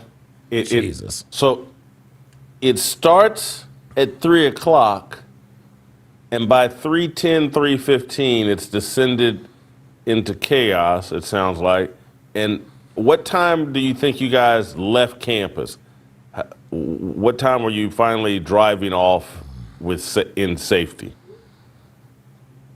Jason, our entire video that we captured, which we captured from the moment that we sat down at the table till the moment that we had to actually pack the camera because we were being escorted, was 38 minutes. Oh, so God. Just understand that we had 2 conversations that lasted 5 minutes each, and then the tape rolled for another 28 minutes after that at 5 minutes of us prepping and whatnot.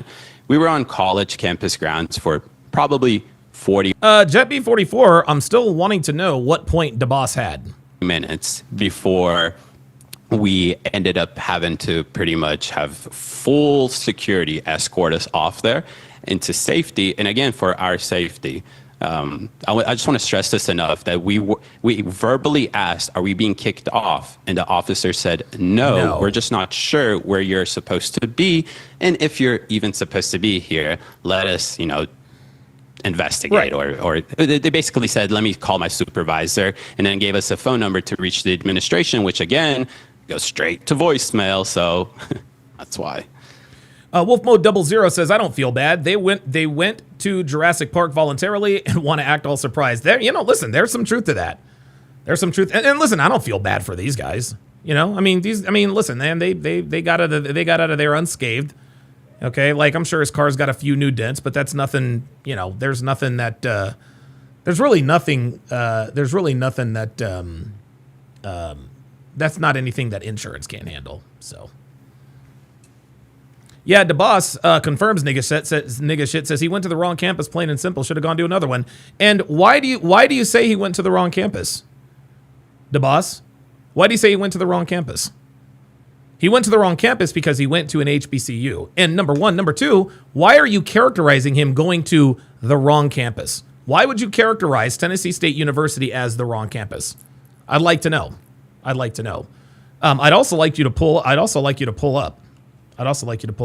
And now he says this dude is lying. Well, you know what? DeBoss, I'm not going to allow you to troll me in the chat. If you want to, DeBoss, you can come up and talk to me. Okay? You can come up and talk to me. We can have a civil debate, but you're a coward and you don't want to. The reason why you don't want to come up and debate, the reason why you just want to chat is because you don't want me to rebuttal you in real time. You don't want me to rebuttal you in real time. That's why. You showed up in the pull-up studios twice. I brought you on. You didn't say anything. You showed up and disappeared because you're afraid. You're scared. You're a coward. And niggas are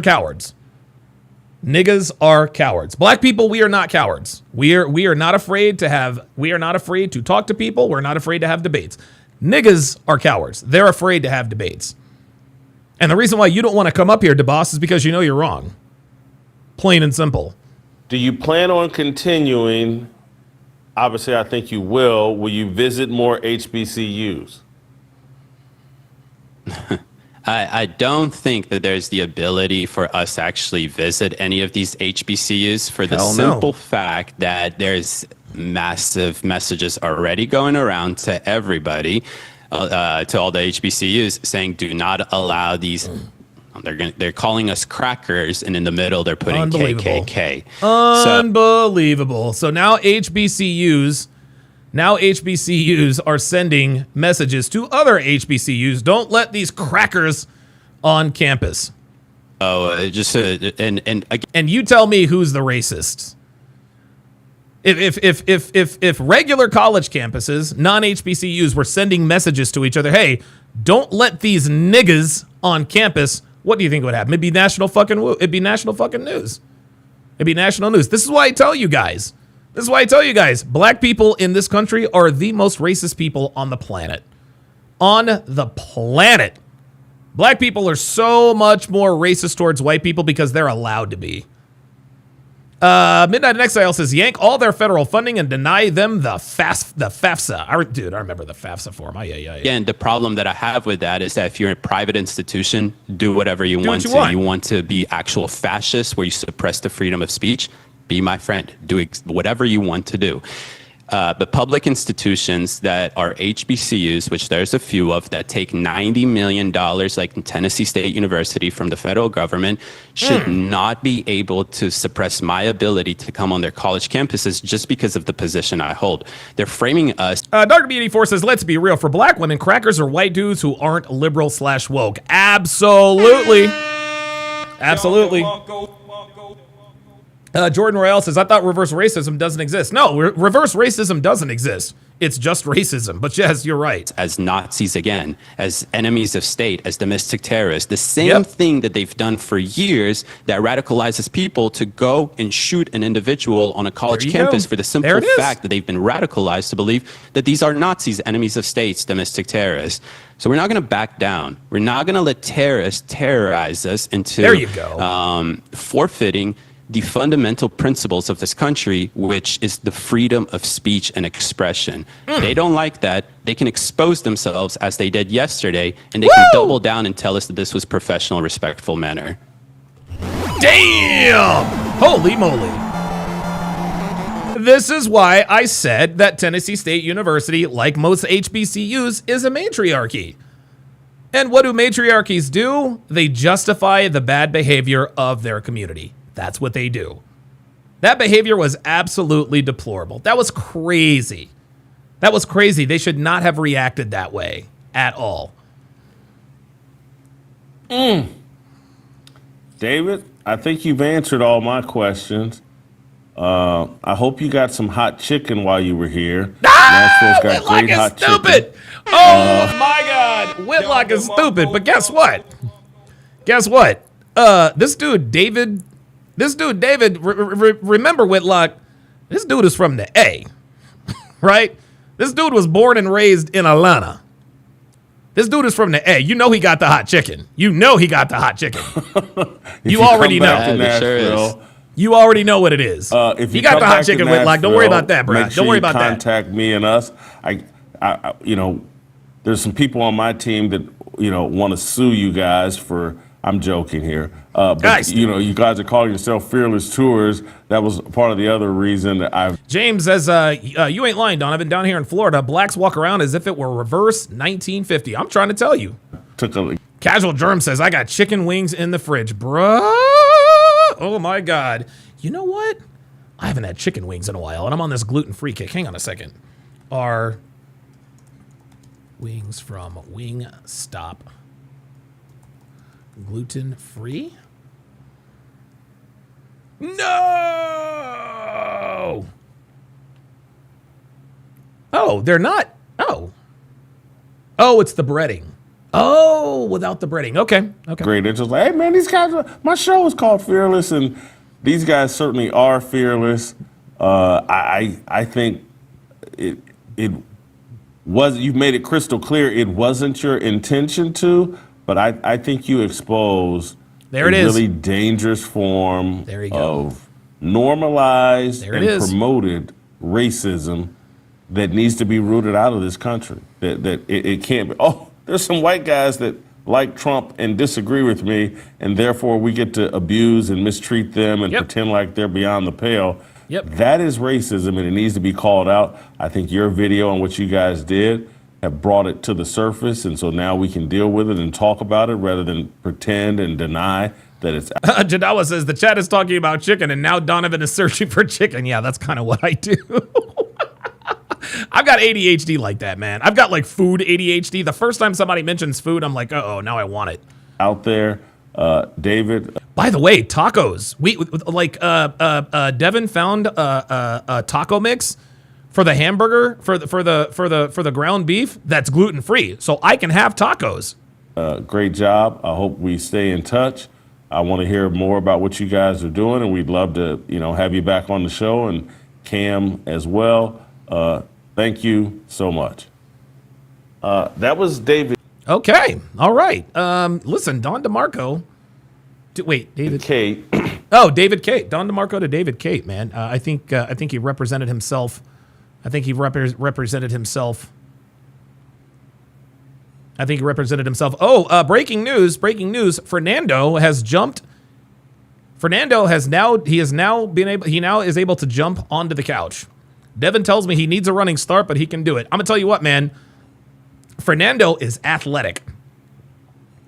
Fernando is extremely athletic. Connor says wings and tacos sounds good right now. Man, who you telling? Holy moly. Alaskan K says, bro, I need to give you my taco recipe. Says, Don, how much spicy can you handle? Yeah, I can handle, like, I'm not the type of person that goes out and looks for the hot shit, but yeah, I can handle spice pretty good. I can handle that pretty good. Jordan Royale asks, were you always gluten-free? No, I was not. As a matter of fact, I'm down 12 pounds since I started my gluten-free lifestyle change. Also, for those of you guys who might not know this, yes, the Phillies are up 3-1. Very good. I now wear, you can't see it, but I now have a, well, I don't know. Take this off. I am wearing a continuous glucose monitor. A CGM. So I wear a CGM, as you guys can see there. I wear a CGM, and it tells me, it tells me what my glucose is in real. Try not to dislodge this thing. It tells me what my glucose is in real time, and it helps me. And what it does is it helps me to. It lets me know how different foods affect my blood sugar. And so your blood sugar, a healthy blood sugar, should be between 70 and 140 milligrams per deciliter. And as long as you're in between this, so right now, you guys can see, damn it. You guys can see right now I'm at 83 milligrams per deciliter, and I've been pretty steady throughout the day. And it's interesting, now that I've gone gluten-free and I watch my portions, I feel a lot better. Like, I really do. Like, dude, I'm on here talking, like, dude, my vocal stamina has increased. I'm like, dude, I've been doing this now for 3 hours. I've been doing this for 3 hours, over 3 hours. I feel fine. I feel absolutely fine. We're going to break down a few Hard R podcast videos as well. BS Profile says, now I'm waiting for someone to call the glucose meter white. Psh, well, it is technically white. Oh, yeah, Devin says she's teaching Fernando how to jump over obstacles. Yeah, we're going to get him into some obstacle course training, man.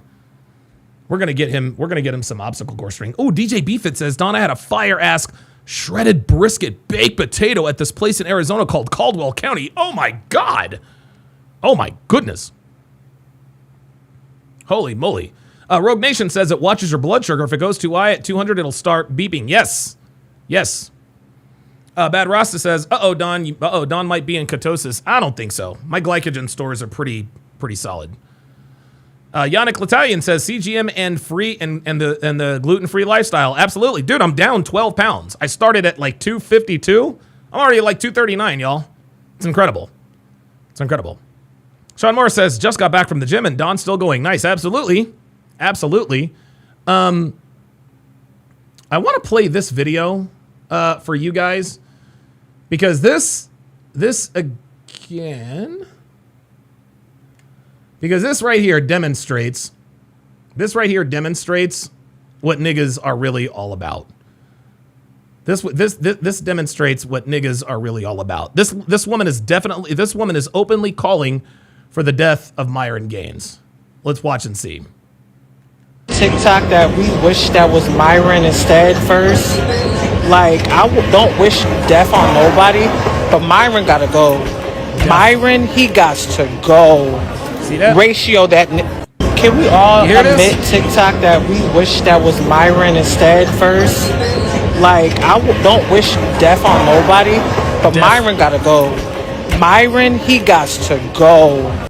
See that? I don't wish death on nobody, but Myron's gotta go. Myron's gotta go. See? This is how these people are. This is how these people are. Instead of doing their best to break the stereotypes, instead of having respectful conversations and debate, let's just kill Myron Gaines. Yeah, good luck with that. Good luck with that. Incredible. Absolutely incredible, man. Dude, they verify these stereotypes at every turn. every turn they verify these stereotypes, man. J-Mod says, is she using a fisheye lens? Yeah, it looked like it. Kind of looked like it. Yeah, BS Profile says they want to unalive anyone with superior reasoning. Yep. Devin says her lashes. Devin said her lashes gotta go. Yeah, those lashes were. Yeah. DJ BFit says, could she be arrested for that? I don't know. Praetorian Guard, what are your thoughts on that? Donovan, Phoenix Light Game says, Donovan Bar and Grill spots are known to have gluten-free wings, so if you're familiar with the restaurant you're liking... yeah, dude, I look for gluten-free options all the time. Absolutely. Yes. I'm always looking for gluten-free options. Well, gentlemen, it is now time for the best, the most controversial segment in all of YouTube history. It's the Hard R Podcast. Let's get it. The Hard R Podcast has been known to trigger a few niggas. Here is the bingo card, and the bingo squares are as follows. Are you recording? Clapback cop. Snow bunny cop. Dude has a warrant. Call my fake lawyer. I'ma sue. Assaults the cop. I ain't do nothing. Gets the taser. Bzzz, ride the lightning. My kids. I'm not resisting. Call your sergeant. Loosen the handcuffs. Runs away from the cops. Why you arresting me? Bro! Let me call my... Mommy! I don't have ID. You racist motherfuckers. I can't breathe. I know my rights. I'm afraid for my life. I need an ambulance. You're weird. And don't touch me. And so to business.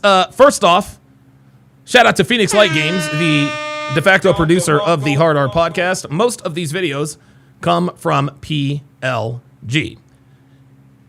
This first video is entitled Wallet Theft at Planet Fitness Ends in Taser Arrest. Oh boy, let's get it. On February 21st, 2023, Sandy Springs police responded to a theft at Planet Fitness. Oh, Sandy Springs in Georgia. A witness saw a man pick up a camouflage wallet and alerted staff, but the man left before they could confront him. Later, the witness spotted him and his girlfriend entering Whole Foods and called the victim, who contacted 911. Shit. Officers were talking with the witness and well, at least they went to Whole Foods. Victim when the couple walked out.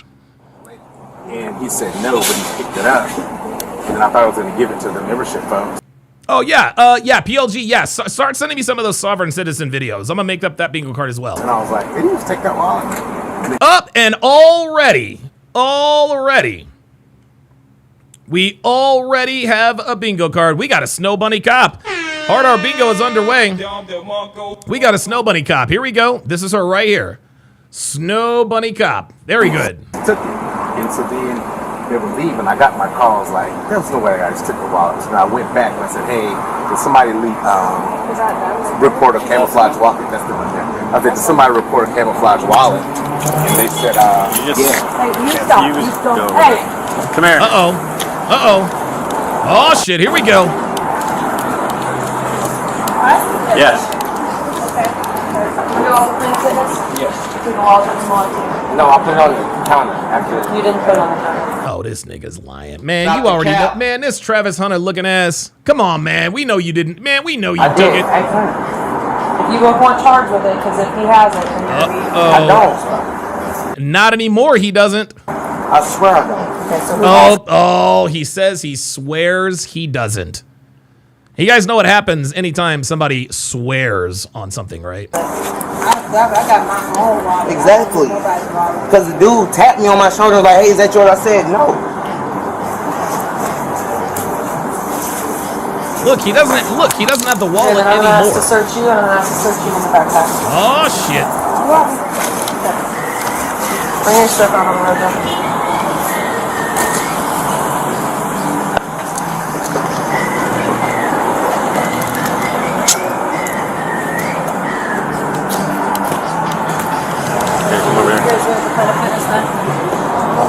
He doesn't have it on him because he threw it away. If he didn't throw this wallet away, he's even dumber than he looks. Okay, so where did you set the wallet then? I was talking about rent. Since I'm old, man, asked me, like, sir, is this yours? I was like, no. Because I have my own wallet, as you can see. Okay, and you set it down and you didn't take it? No. You stuck with my stuff? So the reason we're stopping you is people are saying that they saw you take the wallet. All they got to do is go to the footage. If they look at the video cameras, they can see whether he took it or not. Away. Captain Stransky says he called the cops. He saw the cops and dumped it. He should have dumped it a while back. Are all these cards yours in here? Yes. First and last name. What's your first name? Christopher Woodside. My ID and my social is in here. Okay. I even got a Six Flags card that I had since 2017. Okay.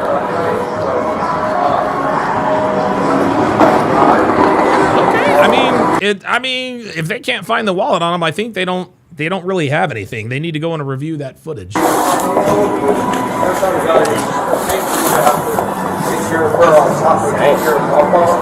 Yeah, they paid you to slip her down, you slip her back on the food, and tell them something has changed. Putting this back in your wallet. Okay. Oh, of course, he's got a blunt in there. He does not have the wallet. He dumped it.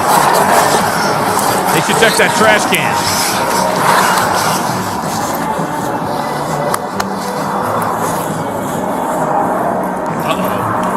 Okay, so why would they think that you guys have this wallet? He's got on the 92 J. Wait, what kind of J's are those? I think those are the 92s. I picked it up and put it on the counter, yeah. You don't have any cards that don't belong to you? No, I do. Yeah, I get my dread. No, just hold on. Turn on, put your hands on your back real God, quick. why am I going to change? Because you have cards and somebody else's ID. Oh no. Oh no. Oh no. Gotcha, bitch. He's got cards and somebody else's ID in his wallet. That's why his ass is going to jail. So oh my God. This dumb nigga took the wallet. And kept the dude's ID. Come on, jack off, please. Put your hands behind your back. Put your hands behind your back. Oh, here we go. There it is. Okay, so he is now running from the law. And he's about to get tased. Oh shit. All right. Uh-oh. Don't handcuff, guys. Don't handcuff. Why are you making this difficult? I'm not reaching for nothing. Yeah, you can say you're not reaching for anything, but if you're reaching for something, that's what they're going to think.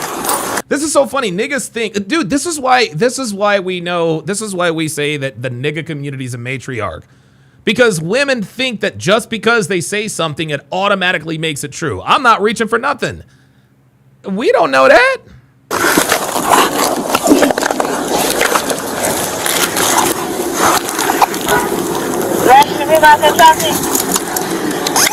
Put your hands behind your back now. I can't. You're gonna get tased. Put your hands behind your back or you're gonna get tased. I can't. All right. I got a taste. Put your other hand behind your back.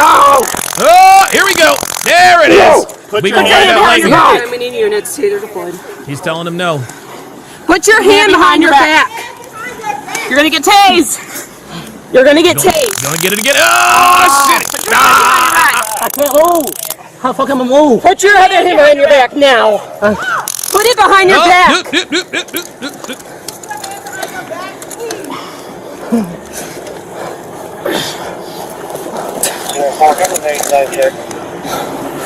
Put your hands behind your back. Help! Yeah, there's the bat. Yeah, there it is. There's the bat nigga signal. There it is. Help! Help! Help! I'm being arrested while in the commission of a crime, and I need someone to help me. Help! Help! 210, we help! Nigga, ain't nobody 210 helping unit you. units. Help! Help! Help! Bitch, nigga. Help! Stop kicking. Help! Oh, he's assaulting. Help! Help! Oh, help is on the way, my guy. Put your hand behind your back. Help! Help is on the Why way. you got my fucking hands like that? Stop putting my fucking hand on the ground. Put your hands behind your back. Help! Bitch, my hands behind my back. Help! Hey, pushing my face on the ground. Ah! Oh, looks like we've got somebody in the pull-up studio. Or wait a minute, or do we?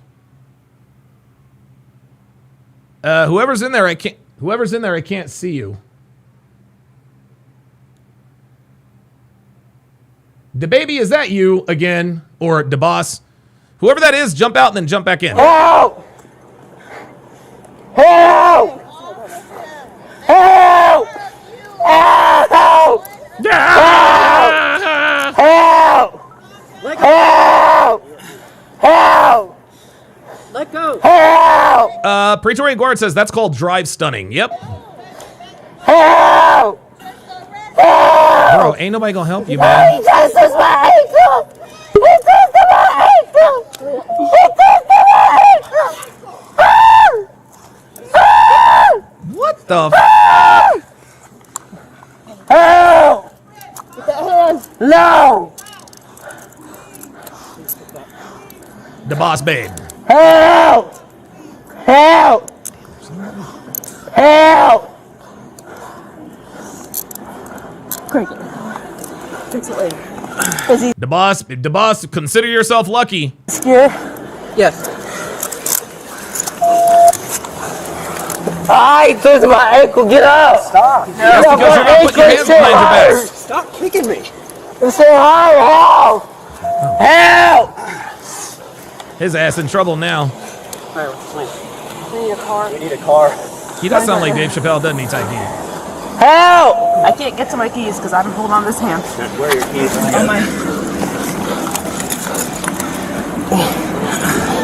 Can I stop applying unnecessary force? Can you stop applying unnecessary force? Just stop! Just relax. I can't. Bro, it don't work that way. It doesn't work that way. This guy thinks, well, if you guys stop what you're doing, I'll stop doing what I'm doing. No.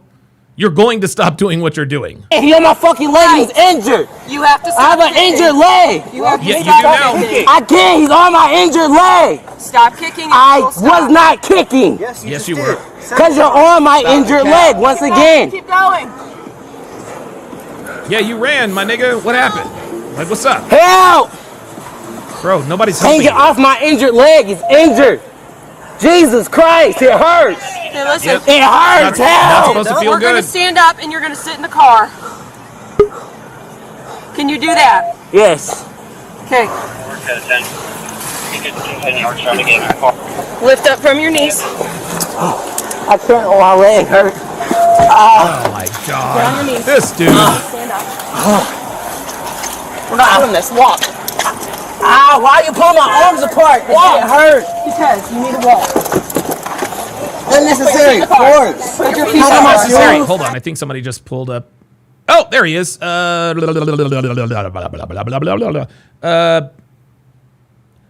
right. All right, PLG, what you got? Hey, yeah, don't worry. I'm not going to be gone. I'm just going to be here for like Okay. 20, 30 seconds to explain something that ever since I started doing these hard R videos, Okay. hard R videos down. This is simply pattern recognition, and this is actually game for you, the chat, and especially police officers. Whenever you're in confrontation or you're in conversation with niggas, especially if you have an idea if they're guilty or not, be wary when you're in conversation with them if they have brief sudden pauses. Oh yeah, that means that shit's about to pop off. Yes. Yeah, man. Yep. That's what I've noticed, and that, like, ever since I've been starting, reviewing these videos, I always get nervous when they start when they start all of a sudden, yeah. Like, you know the typical cliche in movies where when they say it's quiet, too quiet.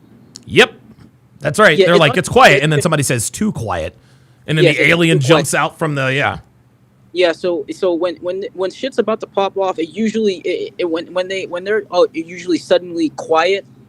That's not a good thing. Be very wary of them to retaliate violently, and always keep your guard up, especially in your like even in everyday conversation, whether you're a police officer or just a modern day citizen. Guys, be careful if you're in a conversation with niggas.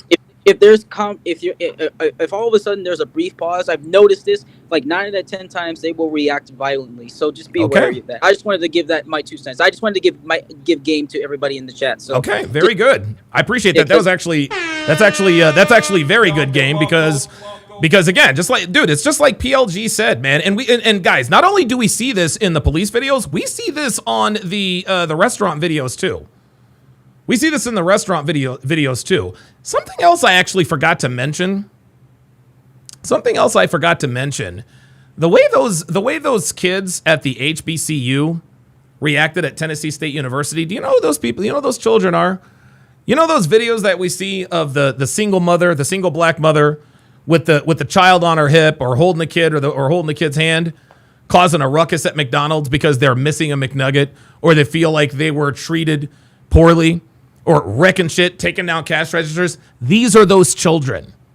These children are acting like this because this is what they've been taught. Sad but true. Let's continue. No, put your feet in the car. Put your feet in the car. Nigga, you can't get your shoes, bruh. And then after they jumped him, that one tased him. Move your foot. Belt is in my way. That one tased him because he was not complying. Move your foot. Belt is in my way. Your belt is on the way of your foot. It's right here. I can't move sit your back. foot. Excuse me, ma'am. I can't sit back, man. Excuse me, ma'am. Oh, now he wants to be all.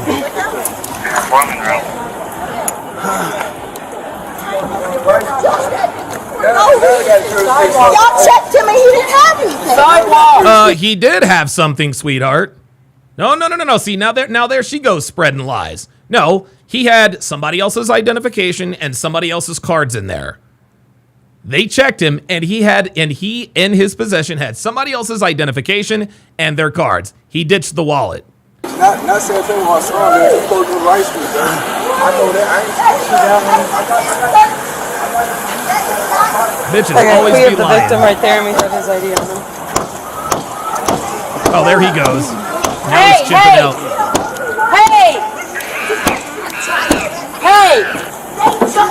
Hey, you gotta stop.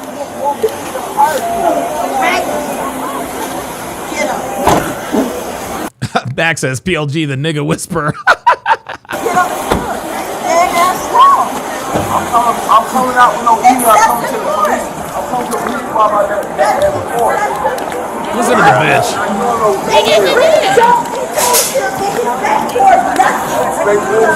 See, now there she goes. They jumped and tased him for nothing. No, they jumped and tased him because he's guilty of a crime.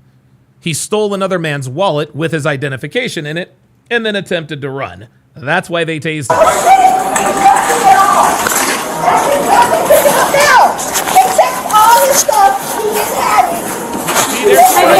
You see how she's doing? She's spreading lies. They checked all his stuff. He didn't have anything, but they're arresting him anyway.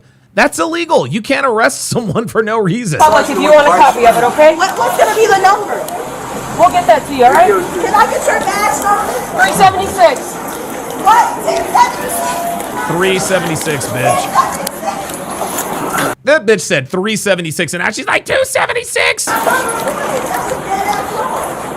What's your name?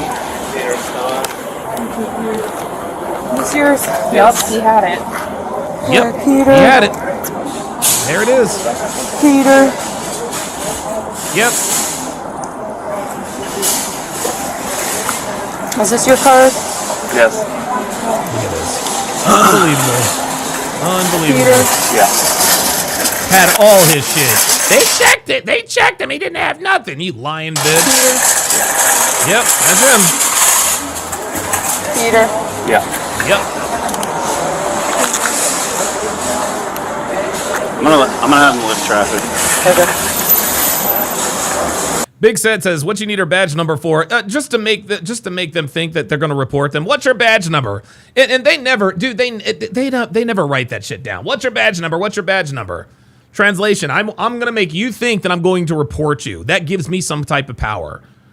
Shane will win with the $2 super chat. Says, Ignorant.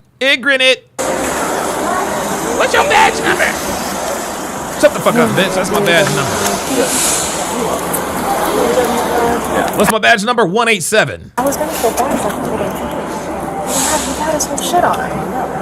That's why I was wondering why. He threw the wallet away. Yep. Yeah. So we need to get you a new wallet. Does this look like? Yeah. Does this look like it's about everything that was in the wallet? Yeah, that does. Yeah. Okay, this is how your wallet comes up. There's no. Was there money in there? No. No cash. Okay, so just the cards. The second password and then down your information. Got everything back. Thank you for your help. Thank you. You too. That's why, I mean, You pull it out and then. I didn't even say anything because Dude, I knew he threw it away. as soon as he started doing that jacket thing, I mean, I knew he was gonna. I figured it was gonna be 53's back there with him. Because the first thing up there, or the second thing was his ID, and I turned and looked at him. Yes. What'd you say? He was charged with theft by taking an obstruction, then taken to the Fulton County Jail. Yeah, so right. Damn, Fulton County Jail. God damn. Well, better Fulton County than Clayton County. I do know that. All right, let us go to the next video. I'm gonna have to. You know what? I'm gonna do one more video. I'm only gonna do one more video because Devin and I, we are going to take an outing, a very important outing. Actually, let's see here. Here we are. This one is entitled "Woman Records Her Own Felony Arrest." Let's reset the hard R bingo card, and here we go.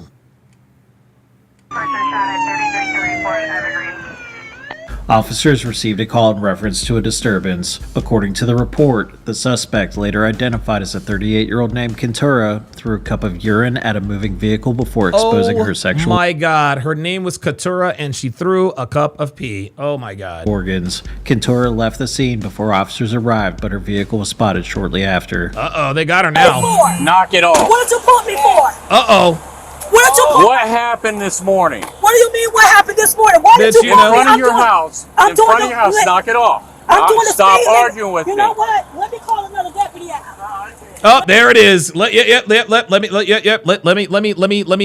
me call a sergeant. Baby girl, it is not smart to be going into your car when being accosted by cops. This is how niggas get shot, y'all. This is how niggas get shot. Let me call the deputy. Let me call another deputy. Lady, I got enough information right now to take you to jail. I'm gonna record this. Oh, there it is. I'm going to record this. See, there it is. Yep.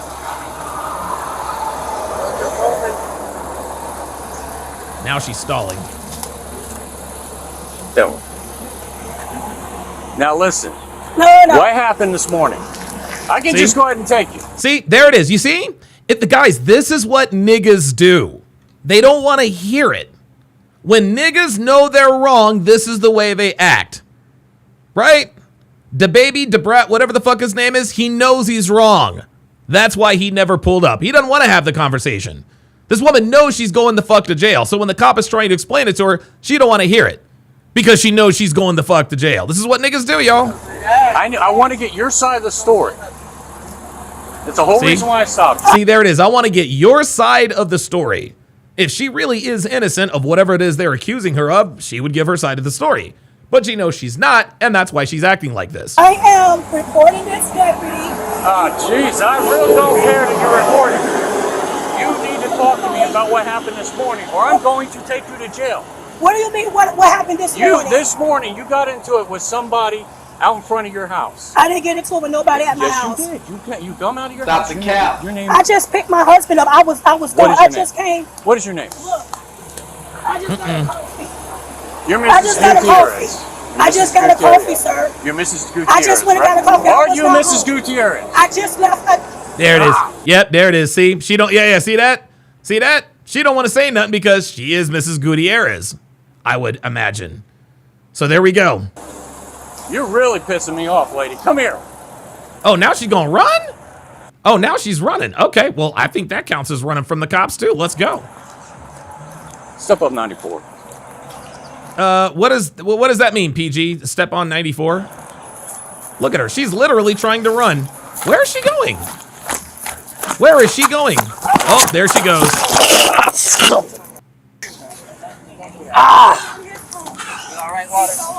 Yeah. Oh, man, the cops just ate it. Don't do that, Mom. Look at her. Yeah, see? She knows she's in trouble. You see this? See this? See, she knows she's wrong. Guys, this is what people who know they're in the wrong do. This is what people who know they're in the wrong do. They avoid the conversation. They avoid the conversation. They don't want anything to do with it. They either want to run, they want to shame you, chastise you, or like those HBCU niggas, they run you off campus. Come here. Yeah, see, she's running because she knows Come she's here wrong. No, I got you on recording. You fell on your Come here now.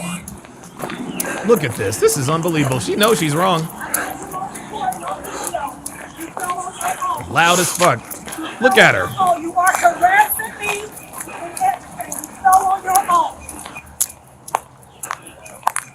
2-1.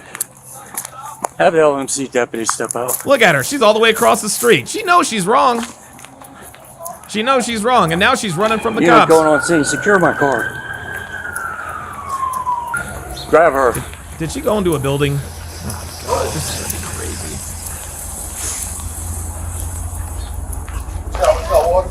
Who you chasing? She ran aside. I need her. Driver, which car? He just ran. Right there with the white shirt? Yeah. Right here. It's almost gonna touch me. Please don't touch me. Oh, there it is. There it is. There it is. Don't touch me. Don't touch me, because if they don't touch her, they can't arrest her. No, no, no. No, you're under Please arrest. don't touch me. Oh, You're no. under arrest. No, I didn't do anything. Oh, there it is. I didn't do nothing. There, dude, I'm going to tell you what. She's about to fill up this whole bingo card, y'all. I didn't do anything. Yeah, you did. That's why your ass ran. Stop it. I didn't do anything, sir. Yes, you did. Listen. Yes, you did. Please do not touch me. an investigation. Please do not touch me. Nope, you're going to jail, Please bitch. do not touch me. You're going to jail, bitch. Please Nope. don't touch me. Don't touch me. Do not touch me. Do not touch me. No, I got the street. Please do not touch me. Please do not touch me. I got it. Oh, the attack of the big back. Oh, shit. It's okay. When big backs attack. It's okay. When big backs attack. Hey, watch out, watch out. Watch out. Do not arrest me. Oh, do not arrest me. Oh, okay, ma'am. Don't arrest me. Okay, all right. Bye. Do not arrest me. No, you're going to jail, bitch. You ran from the law. You going to fuck the My shoes jail. are right there. Is that another fake ass Louis bag? Hey, relax. No, Look, you're gonna hurt your own wrist. no, listen. You're gonna hurt your own You wrist. have no right to arrest me. Yes, they do. You have no. You have no Yes, right. oh, yes, yes, yes. No. Listen, Yes, yes, yes. Tell us what's going on. Yes, yes, yes. You gotta let them handcuff you. No. I didn't Yes, do yes, yes. anything to this guy. Why did you run from right there? I didn't run from him. Yeah, you did. I'm not doing everything. Hey, yes, you are. You're gonna hurt your own another wrist. charge. There you go, got it. Please don't touch me. Don't arrest me. I'm not putting my shoes on. Okay, fine. I'm not Go barefooted. resisting. Got an ID? It's on my. Put on the green and white. It's on my. RSP, you got an ID? Put on the green and white. I ain't doing nothing. I want to know what he's arresting me for. What is he arresting me for? Then detain you. What is you arresting me Put on the for? green and white. Oh, that must No, be your I want husband. to stay here. You good? Cut yourself. Yeah, you cut yourself.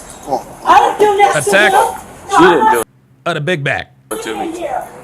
That was me. When big back attacks. Praetorian Guard says she's collecting charges like I Pokemon, didn't do right? that to him.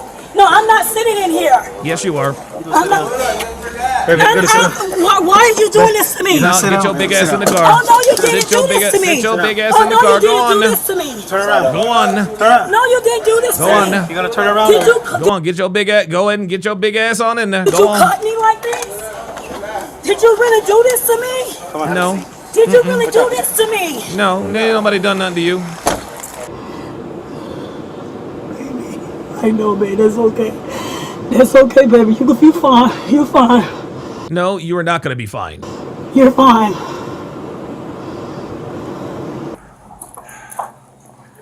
I need Yes, you got a nurse coming. Jethro Rapfro says, hey, Donovan, you should react to woman propaganda with Fresh and Fit After Hours. They did 2 after hours. One was, should blacks get reparation? But the last one they did was the best. The monkeys were extra triggered. Okay, I might actually react to that tomorrow.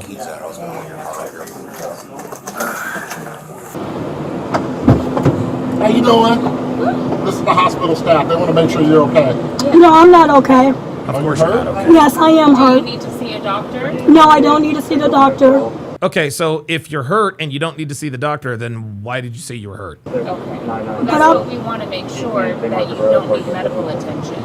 Well, you know, I'm just waiting. I'll do medical attention and everything on my own. I want to have it on my own insurance. Yeah, she's gonna lie.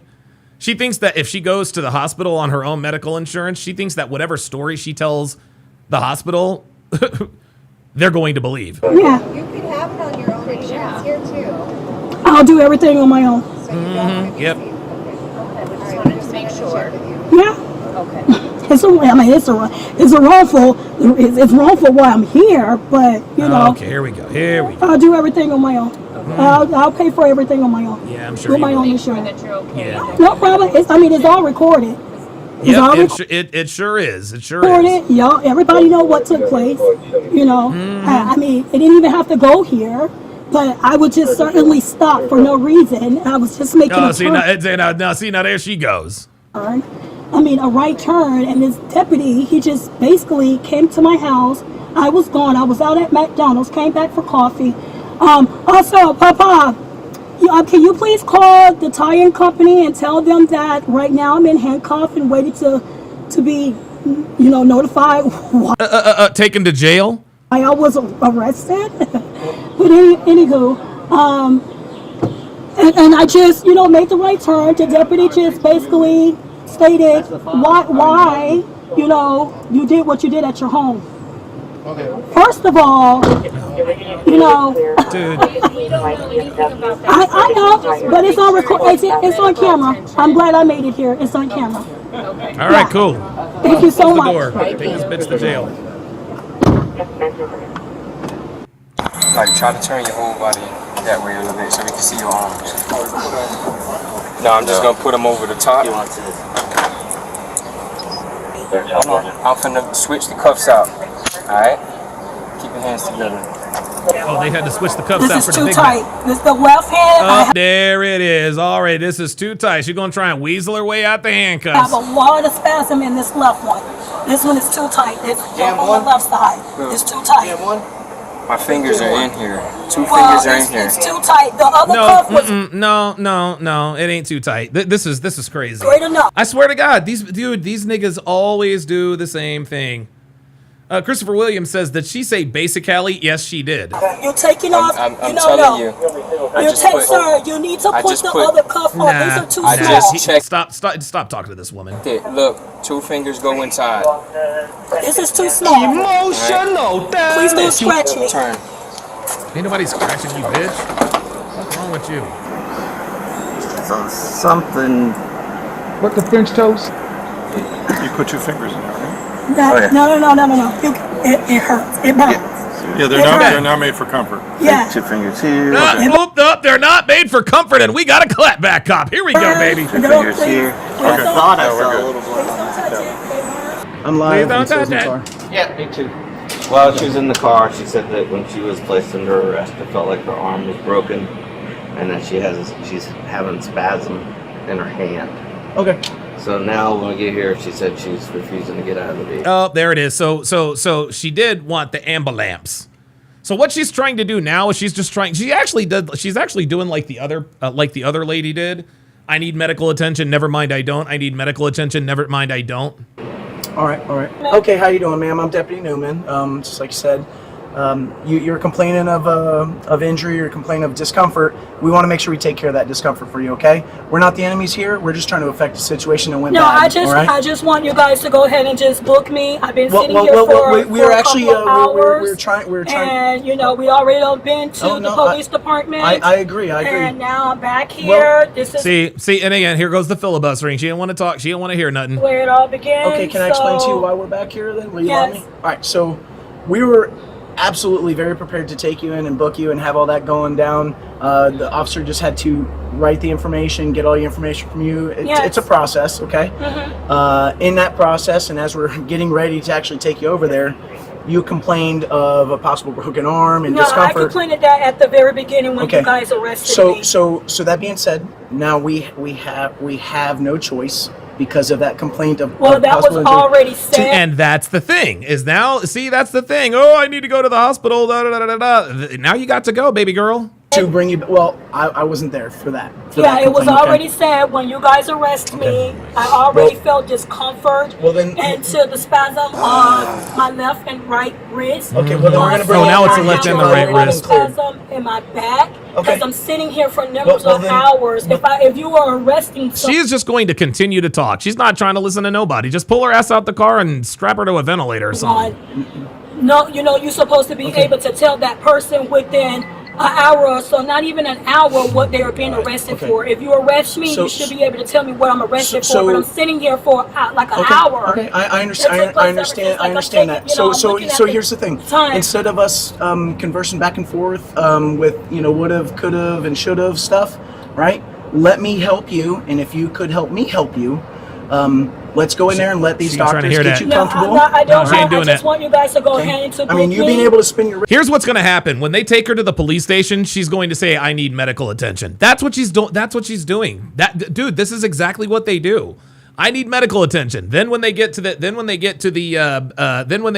police station, I need medical attention. Then they get to the hospital. No, I'm refusing medical attention. This is what they do. And all that, like I just saw, tells me that those cuffs are a lot looser than we normally have them. No, the other cuffs that he put on my wrist. Well, it was a That's why he took them off, sweetie. Let's go. whole lot looser. These here are too.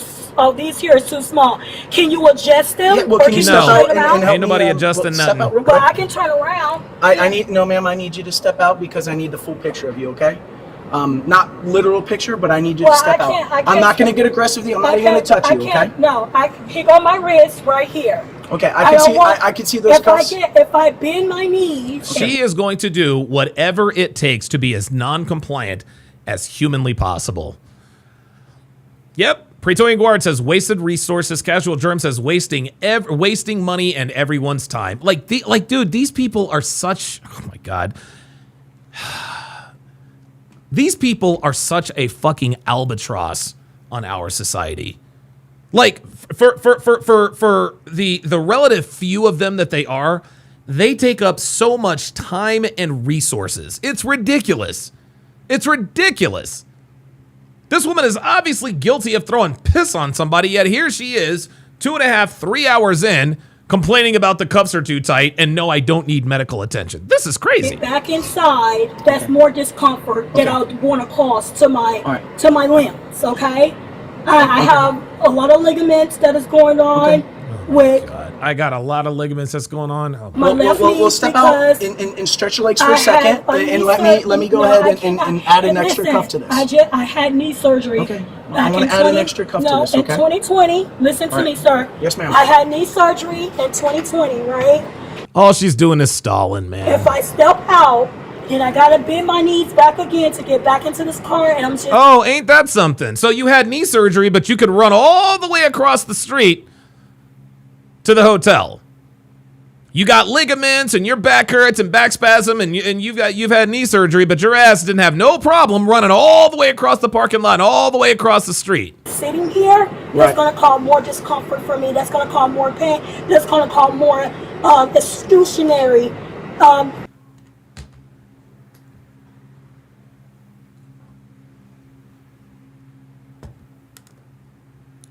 Oh no.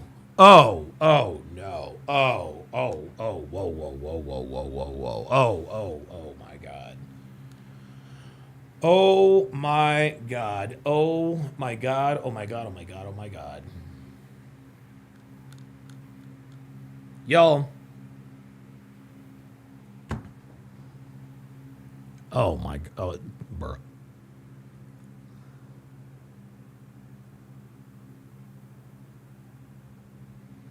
Yo. You know what? Let me just make sure that I heard what I thought I heard. Just to make sure. That's going to cause more pain. That's going to cause more excruciating.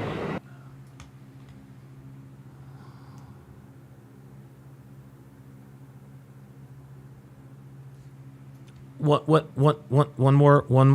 more time.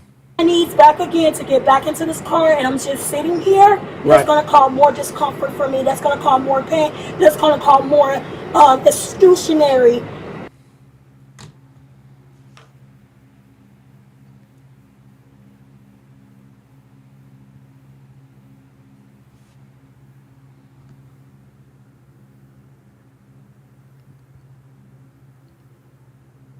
Did this bitch really just say excruciating?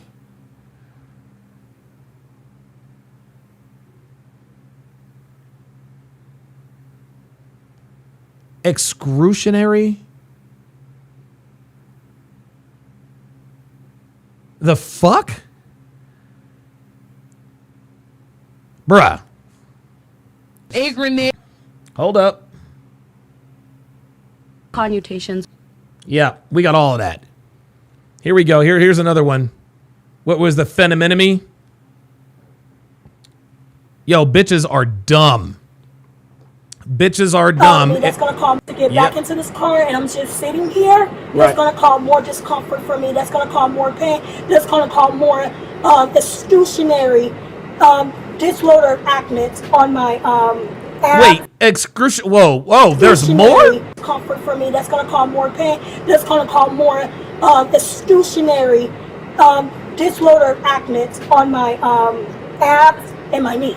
Okay. So I prefer to sit here, I can wiggle my fingers. Okay. But the spasm is going on in my wrist bones.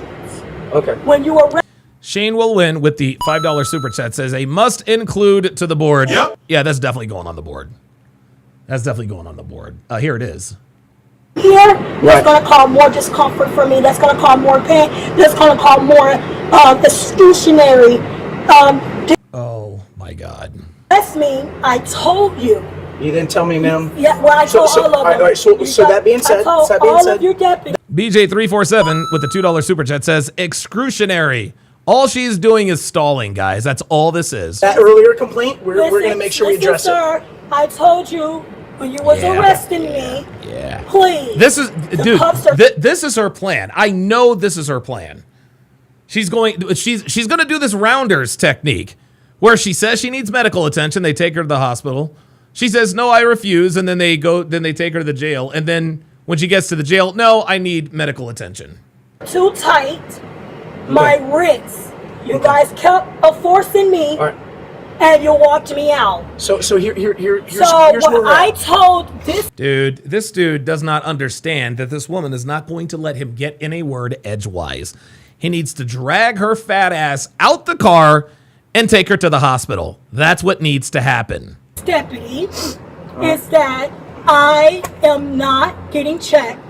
I'm going to do it by my. The reason why she doesn't want to get checked is so that the police. She wants the police officers to be held liable for this. She knows that if she doesn't go and get checked, she knows that she can. She knows that she has a potential lawsuit. Own health care. You said that earlier. I heard that earlier. So I don't know why we back here. I should be going through heavenly gates right now. Well, let's ask him. Why are we back here again? She claimed that her arm was broken and she's having spasms in her wrist. Okay, so that being said, we have no choice but to get you medically cleared by sir. So are you going to... They got to drag. Dude, they got to drag Big Back out the car. Like, Big Back need... Look, at this point, Big Back need to get drugged.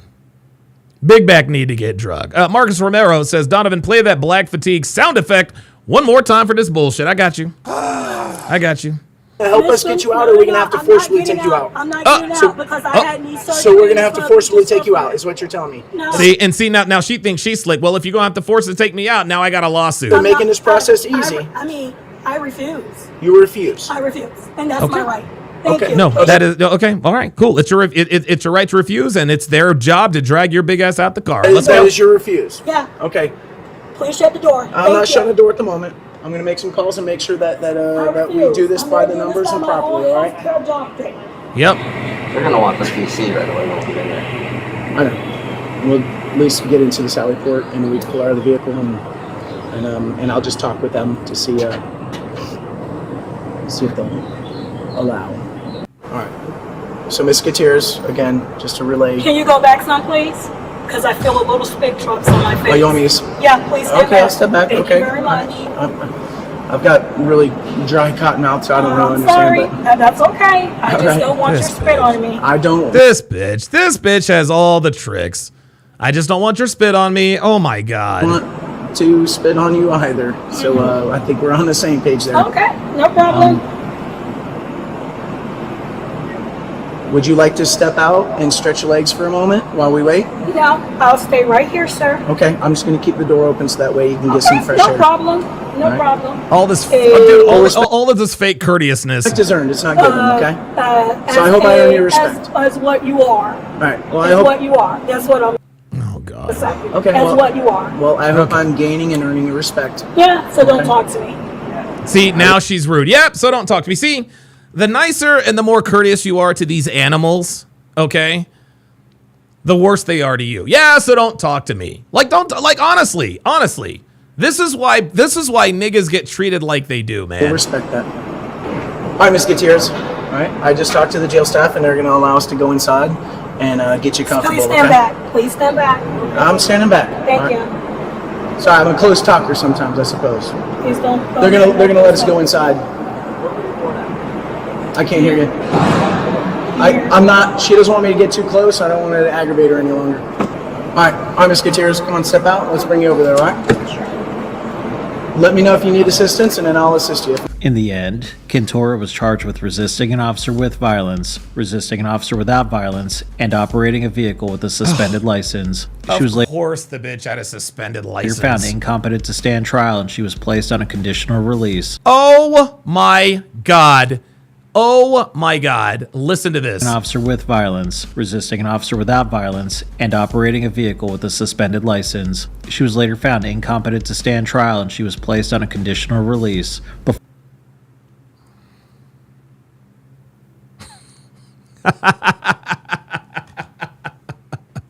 And we wonder why these people continue to offend.